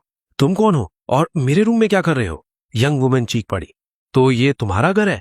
फिर मुझे सच में माफी मांगनी चाहिए, मैंने तुम्हारा रूम सिर्फ शावर लेने के लिए यूज किया। फिर तुम बिना कपड़ों के क्यों हो? दिन के उजाले में ऐसे घूम रहे हो? यंग वुमेन में आंखों पर हाथ रख लिया। मेरा शरीर ज़ॉम्बी बन चुका था, लेकिन स्किन के सफेद पड़ जाने के अलावा बाकी सब कुछ नॉर्मल इंसान जैसा ही था। फिगर के मामले में तो मैं आम लोगों से भी ज्यादा अट्रैक्टिव लगता था। उसकी बातें सुनकर मैं थोड़ा स्पीचलेस हो गया। मैं सिर्फ नहा रहा था, क्या नहाते वक्त भी कपड़े पहनकर नहाऊं? लेकिन मैंने और कुछ एक्सप्लेन नहीं किया, बल्कि उस यंग वुमेन को ऊपर से नीचे तक देखने लगा। वो 30 साल से कम उम्र की लग रही थी। उसमें जवान लड़कियों वाली मासूमियत नहीं थी, लेकिन उसका मैच्योर और अट्रैक्टिव चार्म काफी जबरदस्त था। उसका फिगर भरा हुआ था और उसकी फिटिंग लॉन्ग ड्रेस उसे और भी ज्यादा चार्मिंग बना रही थी। मैंने पहले तुम्हारे रूम में मेंस क्लोथ्स दिखे थे, क्या वो तुम्हारे हस्बैंड के हैं? मैंने पूछा। हाँ, वो मेरे हस्बैंड के हैं। क्यों? उसने थोड़ी नर्वसनेस के साथ जवाब दिया। तो अब तुम्हारा हस्बैंड कहाँ है? मैंने फिर पूछा। उसके सवाल पर उसके चेहरे पर उदासी की एक हल्की सी लकीर उभर आई। उसने कोई जवाब नहीं दिया। उसकी एक्सप्रेशन देखकर मुझे लगभग समझ आ गया था, शायद उसका हस्बैंड अब जिंदा नहीं था। इस डूम्सडे में इंसान की जिंदगी घास से भी सस्ती हो चुकी थी। ऑर्डिनरी लोग सबसे कमजोर इविल स्पिरिट्स के सामने भी जान गंवा सकते थे, और ब्लड पैटर्न यूजर्स जैसे स्ट्रांग लोग भी मर सकते थे, बस वो आम लोगों से थोड़ा ज्यादा जीते थे। एक्सक्यूज मी, क्या आप लेजेंडरी ब्लड पैटर्न यूजर है?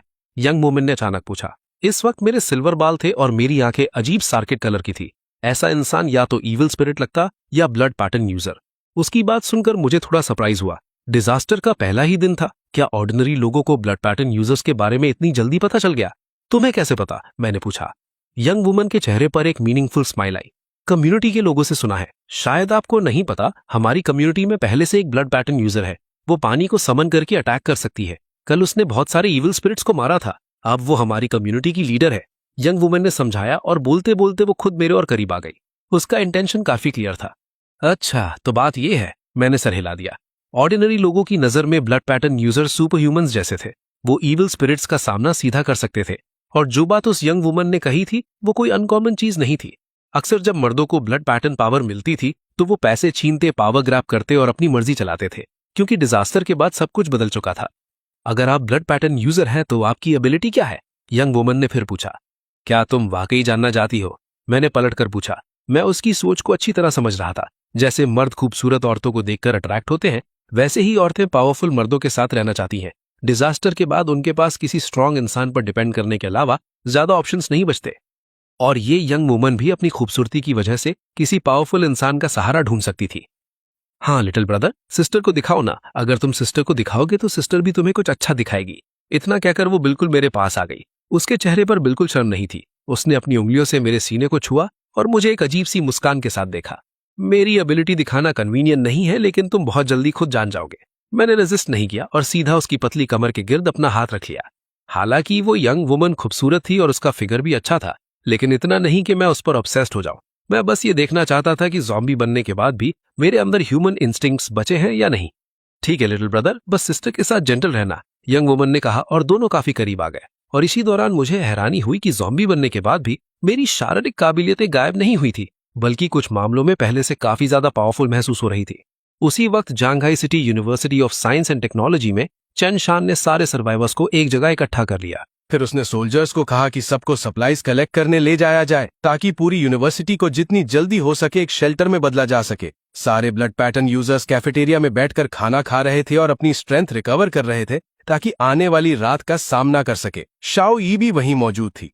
इस वक्त वो अपनी प्लेट में रखे राइस और टॉपिंग्स का टेस्ट ले रही थी, लेकिन उसके चेहरे पर बोर्डम साफ दिख रहा था। लगभग पूरा दिन बीत गया है, बॉस अभी तक वापस क्यों नहीं आए? शाओ ई ने थोड़ी निराशा के साथ सोचा। उसे मुझे जाने हुए ज्यादा वक्त नहीं हुआ था, लेकिन सिर्फ कुछ घंटों की दूरी ही उसे चैन से खाना खाने और सोने नहीं दे रही थी। ऐसा लगता था कि सिर्फ मेरी साइड में रहकर ही उसे सिक्योरिटी का एहसास होता है। ये एक बहुत ही खास फीलिंग थी और शाओ यी खुद भी नहीं समझ पा रही थी कि ऐसा क्यों हो रहा है। अपनी प्लेट का राइस खत्म करने के बाद वो थोड़ा घूमने का प्लान बना रही थी। शायद मैं वापस आ गया हूं। लेकिन इसी वक्त कुछ लोग चमकदार और अजीब कपड़े पहने हुए उस तरफ आने लगे। बाका, हमें सिर्फ इंस्टेंट नूडल्स और बॉक्स्ड मील्स क्यों मिलते हैं जबकि तुम लोग इतना अच्छा खाना खा रहे हो? बिल्कुल सही, हम ग्रेट साकुरा कंट्री के सिटीजन्स हैं। तुम लोगों का ये बर्ताव हद से ज्यादा इंसल्टिंग है। इन लोगों के चेहरे पर गुस्सा साफ नजर आ रहा था और अंदर आते ही उन्होंने गालियां और शिकायतें करना शुरू कर दिया। पास खड़े सोल्जर्स ये देखकर उन्हें रोकने के लिए आगे बढ़े, लेकिन उनमें से एक छोटे बाका के ब्लड पैटर्न से अचानक लाल रोशनी चमक उठी। अगले ही पल उसके हाथ में एक सामुराई स्वॉर्ड आ गई और उसने सीधा सोल्जर पर वार कर दिया। ये देखते ही शाओ यी की भौहें सिकुड़ गईं। इस छोटे बाका ने भी ब्लड पैटर्न अवेकन कर लिया है। जो सोल्जर्स इसे रोकने आए हैं वो सिर्फ ऑर्डिनरी लोग हैं। वो इतने पावरफुल ब्लड पैटर्न यूजर का सामना नहीं कर सकते। बाका, मर जा। छोटे बाका के चेहरे पर खूंखार एक्सप्रेशन आ गया और वो सोल्जर की जान लेने ही वाला था। पलक झपकते ही शाओ यी ने भी अपना असली ब्लड पैटर्न फॉर्म एक्टिवेट कर दिया, क्योंकि उनेदर फायर के कई क्लस्टर्स उसके आसपास उभर आए और सीधा छोटे बाका की तरफ दौड़ पड़े। ये अजीब हरे रंग की आग बिल्कुल भूतिया रोशनी जैसी लग रही थी। ये देखकर छोटा बाका भी तुरंत घबरा गया और उसने अपनी तलवार घुमाकर शाओ यी के क्यों ब्राइट फायर को रोकने की कोशिश की। तुम ड्रैगन कंट्री की औरत, हिम्मत कैसे हुई मुझ पर अटैक करने की? हम ग्रेट साकुरा कंट्री के नोबल सिटीजन्स हैं। तुम्हारी ये हरकत हमारे दोनों देशों के बीच वॉर छेड़ देगी। छोटे बाका ने क्यों ब्राइट फायर को रोक लिया और उसकी नजर तुरंत शाओ यी पर टिक गई। कोजीरो-कुन, इनसे बकवास मत करो। ड्रैगन कंट्री के ये लोग सब कावर्ड्स हैं, औरतों के पीछे छुपते हैं। मुझे तो ये लड़की काफी पसंद आई, क्यों ना इसे रूम में ले चले? पास खड़े दूसरे छोटे बाका ने कहा। बहुत बढ़िया, मुझे ड्रैगन कंट्री की लड़कियां बहुत पसंद है। गर्ल, अगर तुम हमारे साथ एक रात बिताओ तो जो अभी हुआ उसे भूल जाएंगे, कैसा रहेगा? कोजीरो-कुन ने गंदी मुस्कान के साथ कहा। वो धीरे धीरे शाओ यी की तरफ बढ़ा और उसे पकड़ने के लिए हाथ बढ़ाया। ये देखकर शाओ यी और बर्दाश्त नहीं कर सकी। उसने अपने शरीर की सारी पावर चैनल की और भी ज्यादा टेरिफाइंग क्यों ब्राइट फायर रिलीज कर दी। हिम्मत कैसे हुई रेजिस्ट करने की? कोजीरो ने शाओ यी को बिल्कुल सीरियस नहीं लिया और अपने सामुराई स्वॉर्ड से क्यों नेदर फायर को काटने की कोशिश की। लेकिन इस बार सब कुछ उसकी सोच के उल्टा हुआ। जैसे ही उसकी सामुराई स्वॉर्ड क्यों नेदर फायर से टकराई, वो पिघलने लगी। बाका, ये इम्पॉसिबल है, मर जा। शाओ यी ने क्यों नेदर फायर को कंट्रोल करके कोजीरो को पूरी तरह लपेट लिया। एक दर्दनाक चीख के साथ कोजीरो सीधा दुनिया से गायब हो गया। तुमने कोजीरो-कुन को मार दिया, इसकी कीमत चुकानी पड़ेगी। बाकी छोटे बाका शौक में चिल्लाए, लेकिन इसी वक्त अनेक सोल्जर्स ने उन्हें चारों तरफ से घेर लिया। ड्रैगन कंट्री के सोल्जर्स होने के नाते उनमें हिम्मत और सेल्फ रिस्पेक्ट दोनों था। इन छोटे बाका लोगों के लिए उनके दिल में पहले से ही नफरत थी और अब तो वो खुद ड्रैगन कंट्री की जमीन पर आकर ट्रबल क्रिएट कर रहे थे। ये ड्रैगन कंट्री का टेरिटरी है, यहाँ तुम्हारी दादागिरी नहीं चलेगी। अब हमारे साथ चलो। एक सोल्जर आगे बढ़ा और उन्हें ले जाने लगा। तो तुम लोग ज्यादा लोग मिलकर हम कम लोगों को डराओगे, लेकिन मत सोचना कि हमारे पास सपोर्ट नहीं है, छोटे बाका ने कहा और तुरंत फोन निकालकर मदद मांगने लगा। उसने अपनी लैंग्वेज में काफी बकवास की और फिर उसके चेहरे पर एरोगेंट स्माइल आ गई। हमारी माफिया के पास टोटल 80 ब्लड पैटर्न यूजर्स हैं और उनमें से आधे से ज्यादा सेकंड रैंक तक पहुंच चुके हैं और इस इंसिडेंट के बाद ग्रेट साकुरा कंट्री ड्रैगन कंट्री पर वॉर डिक्लेयर करेगा। हाँ, अगर तुम लोग इस लड़की को हमारे हवाले कर दो तो हम अभी की बात यहीं खत्म कर सकते हैं, छोटे बाका ने फिर कहा। उसकी नजर शाओ यी पर लालच के साथ टिक गई। साला, अब और बर्दाश्त नहीं होता। ये छोटे शैतान हद से ज्यादा एरोगेंट हो गए हैं। ये ड्रैगन कंट्री है, हम इन साकुरा डेविल्स को यहाँ ऐसे नहीं छोड़ सकते। मार दो इन्हें। इसी वक्त खबर मिलते ही चिन शैन भी वहां पहुंच गया। साला, इन सबको खत्म कर दो। एक भी साकुरा डेविल बचकर नहीं जाना चाहिए। हिम्मत कैसे हुई यहाँ ट्रबल क्रिएट करने की और मिस्टर जूतियन की फ्रेंड को हरास करने की? तुम्हें 10,000 बार मार दिया जाए तब भी तुम्हारे गुनाह माफ नहीं किए जाएंगे, चिन शैन ने गुस्से में हुक्म दिया। ऑर्डर मिलते ही आसपास के सोल्जर्स जैसे एड्रेनलिन से भर गए और सब एक साथ उन छोटे बाका लोगों पर टूट पड़े। नहीं, तुम ऐसा नहीं कर सकते। एम्परर तुम्हें कभी माफ नहीं करेगा। तुम लोग ज्यादा हो, तुम्हारे पास बुशिडो स्पिरिट नहीं है। छोटे डेविल्स अब भी चीख रहे थे, लेकिन अब उनकी बात सुनने वाला कोई नहीं था। एम्परर, पहले के पीसफुल जमाने में हम तुम लोगों का कुछ नहीं कर सकते थे, लेकिन अब ये ट्रबल टाइम्स है। एक दिन तुम्हारे पूरे आइलैंड कंट्री को मिटा देंगे। पता नहीं कितना वक्त बीत गया। छोटे डेविल्स की आवाजें धीरे धीरे कम होती गईं और आखिरकार उन्हें पीट पीट कर मार दिया गया। इनकी लाशें उठाकर कुत्तों को खिला दो। इन साकुरा डेविल्स को देखकर ही घिन आती है, चिन शैन ने ऑर्डर दिया और लोग तुरंत राशें घसीट कर ले गए। जो अभी हुआ उसके लिए मुझे सच में अफसोस है। मैंने नहीं सोचा था कि साकुरा कंट्री के ये एक्सचेंज स्टूडेंट्स इतने आरोगेंट होंगे। चिन शैन ने रिस्पेक्ट के साथ शाओ यी से कहा, कोई बात नहीं, लेकिन लगता है इन लोगों ने अपने साथियों को कांटेक्ट कर लिया है और वो हम पर अटैक करना चाहते हैं। शाओ यी ने जवाब दिया, चिंता मत करो, हम इस मैटर को हैंडल कर लेंगे। जिन शैन ने अपना सीना ठोक कर गारंटी दी। इसी वक्त जियांगहाई सिटी में ब्लैक निंजा सूट्स पहने हुए लोगों का एक ग्रुप इकट्ठा हुआ। प्रेसिडेंट इनोबे, लगता है कोजीरो और बाकी लोग किसी प्रॉब्लम में फंस गए हैं, क्या हमें उनकी मदद करनी चाहिए? एक छोटे बाका ने पूछा। कोजीरो के मैसेज के मुताबिक dragon country military science and technology university को शेल्टर बना रही है और वहां लगभग 200 ब्लड पैटर्न यूजर्स हैं। ये वाकई एक टफ टारगेट है। प्रेसिडेंट इनोवे ने थोड़ी बेचैनी के साथ कहा। उन सुअरों के पास ऐसी कौन सी एबिलिटी होगी? हमारे पास 80 से ज्यादा ब्लड पैटर्न यूजर्स हैं, क्या हम उनसे नहीं निपट सकते? दूसरे बाका ने कहा। यह सुनकर प्रेसिडेंट इनोवे सोच में पड़ गए। उनकी स्ट्रेंथ कम नहीं थी, लेकिन मिलिट्री असली लोकल पावर थी। सीधा टक्कर लेने पर उन्हें कोई फायदा नहीं मिलने वाला था। लड़ाई तो जरूर होगी, लेकिन अभी नहीं। प्रेसिडेंट इनोवे ने तुरंत कहा, कल रात मेरी मुलाकात एक एस रैंक ईविल डेमन से हुई थी। अगर हम उस ईविल डेमन को उनके शेल्टर तक ले आए तो वो सबको खत्म कर देगा। वाह प्रेसिडेंट इनोवे, कितनी डेंजरस स्ट्रैटेजी है। इस बार हम उन सुअरों को जरूर मिटा देंगे। हा हा हा। सारे छोटे बाका लोग अहंकारी हंसी हंसने लगे, जैसे उन्हें अपनी जीत पर पूरा भरोसा हो। और मेरी तरफ उस यंग वुमेन की लगातार कोशिशों के बाद मुझे आखिरकार वो पुराना एहसास महसूस हुआ जो काफी वक्त से गायब था। इस वक्त यंग वुमेन की आंखों में नरम मोहब्बत झलक रही थी। वो मुझे दिलकश नजरों से देख रही थी। और फिर बिना किसी घिन या हिचकिचाहट के उसने जो उसके मुंह में था उसे निगल लिया। ये बात मैंने बिल्कुल एक्सपेक्ट नहीं की थी और मेरे होठों के कोने पर हल्की सी मुस्कान आ गई। मैं कोई ऑर्डिनरी इंसान नहीं था। अगर मैं आम आदमी होता तो उसके निगलने से कोई फर्क नहीं पड़ता, लेकिन मेरे खून में जियांग चैन की पावर मौजूद थी। अगर सब कुछ ठीक रहा तो ये यंग वुमेन बहुत जल्द एक ज़ॉम्बी में ट्रांसफॉर्म हो जाएगी और मेरी ज़ॉम्बी स्लेव्स में से एक बन जाएगी। क्या किसी ने तुम्हें कभी नहीं बताया कि रैंडम चीजें खाना जहरीला हो सकता है? मैंने मजाक में कहा, लेकिन यंग वुमेन बिल्कुल पैनिक नहीं हुई। उल्टा उसने मुझे एक शरारती नजर से देखा। क्या हुआ? अपनी सिस्टर की इतनी चिंता हो रही है? उसने हल्की सी मुस्कान के साथ कहा। सिस्टर को तुमसे कुछ नहीं चाहिए। तुम एक ब्लड पैटर्न यूजर हो और फ्यूचर में जरूर बहुत बड़े इंसान बनोगे। बस सिस्टर को अपनी लवर समझ लो। जब टाइम मिले तब मिलने आ जाना। उसकी बात सुनकर मैं फिर से चुप हो गया। मानना पड़ेगा, मैच्योर वुमेन सच में लोगों का ख्याल रखना जानती हैं। उनमें यंग गर्ल्स वाली पॉजेसिवनेस नहीं होती और वो अपनी पोजीशन भी अच्छी तरह समझती हैं। लेकिन मेरी बात खत्म होते ही यंग वुमेन ने अचानक महसूस किया कि उसका लोअर एब्डोमेन बहुत गर्म हो रहा है और उसका पूरा शरीर जैसे जलने लगा हो। क्या मुझे सच में जहर लग गया? यंग वुमेन ने उदास आंखों से मेरी तरफ देखा। मैंने उसे गहरी नजर से देखा। शायद तुम मर जाओ, लेकिन मुझे भी पूरी तरह यकीन नहीं है। अगर तुम ये सब सर्वाइव कर गई तो तुम्हारी स्ट्रेंथ किसी ब्लड पैटर्न यूजर से कम नहीं होगी। ये सुनकर यंग वुमेन की आंखें तुरंत चमक उठी। वो इन शब्दों का मतलब अच्छी तरह समझ गई थी। अगर वो ब्लड पैटर्न यूजर जितनी पावरफुल बन गई तो फ्यूचर में उसे ईविल डीमन से डरने की जरूरत नहीं पड़ेगी और वो बहुत लंबी जिंदगी जी सकती थी। लेकिन उसकी कंडीशन लगातार खराब होती जा रही थी। उसका पूरा शरीर बेकाबू होकर कांप रहा था। यह हाल 10 मिनट से ज्यादा चलता रहा और फिर धीरे धीरे शांत हो गया। अगले ही पल वो बिल्कुल मेरी शुरुआती कंडीशन जैसी हो गई। उसकी पहले गुलाबी दिखने वाली स्किन धीरे धीरे सफेद पड़ने लगी। मेरा शरीर ठंडा होता जा रहा है। क्या मैं मरने वाली हूं? यंग वुमेन ने अपने शरीर के बदलाव महसूस करते हुए धीरे से कहा। शायद मैंने उसे झूठ नहीं बोल रहा था। ज़ॉम्बी स्लेव बनना असल में मरने से ज्यादा अलग नहीं था। इस वक्त यंग वुमेन की स्टेट और ज्यादा शांत होती गई और उसका शरीर लगातार ज़ॉम्बी स्लेव में ट्रांसफॉर्म हो रहा था। तेज दांत, तेज नाखून और उसकी आंखें गहरे लाल रंग की हो गईं। अगले ही सेकंड मुझे और उसके बीच एक कनेक्शन महसूस हुआ। इसका मतलब था कि वो सच में मेरी ज़ॉम्बी स्लेव बन चुकी थी। ऐसी स्लेव जो हमेशा के लिए मेरा विरोध नहीं कर सकती थी। मैं मरी नहीं और मुझे सच में इतनी पावरफुल स्ट्रेंथ मिल गई। आपने मुझसे झूठ नहीं बोला। यंग वुमन ने हैरानी से कहा। तो तुम्हें कौन सी एबिलिटी मिली? मैंने पूछा। मुझे ब्लड एक्सट्रैक्शन मिला है, यंग वुमन ने एक्साइटमेंट के साथ जवाब दिया। ब्लड एक्सट्रैक्शन ज़ॉम्बी स्लेव्स की सबसे बेसिक एबिलिटीज में से एक थी। बहुत ज्यादा पावरफुल नहीं, लेकिन फिर भी ज्यादातर ब्लड पैटर्न यूजर से स्ट्रांग थी। वैसे मुझे अभी तक तुम्हारा नाम नहीं पता, यंग वुमन ने बहुत सीरियस एक्सप्रेशन के साथ पूछा। मुझे मास्टर बुलाओ, मैंने बिना हिचकिचाहट के कहा। मास्टर? यंग वुमन को थोड़ी शर्म महसूस हुई, लेकिन किसी वजह से वो मना भी नहीं कर सकती थी, जैसे मैं हमेशा से ही उसका मास्टर था। मास्टर, इस सर्वेंट का नाम ली येजी है। आप मुझे आज से येजी बुला सकते हैं।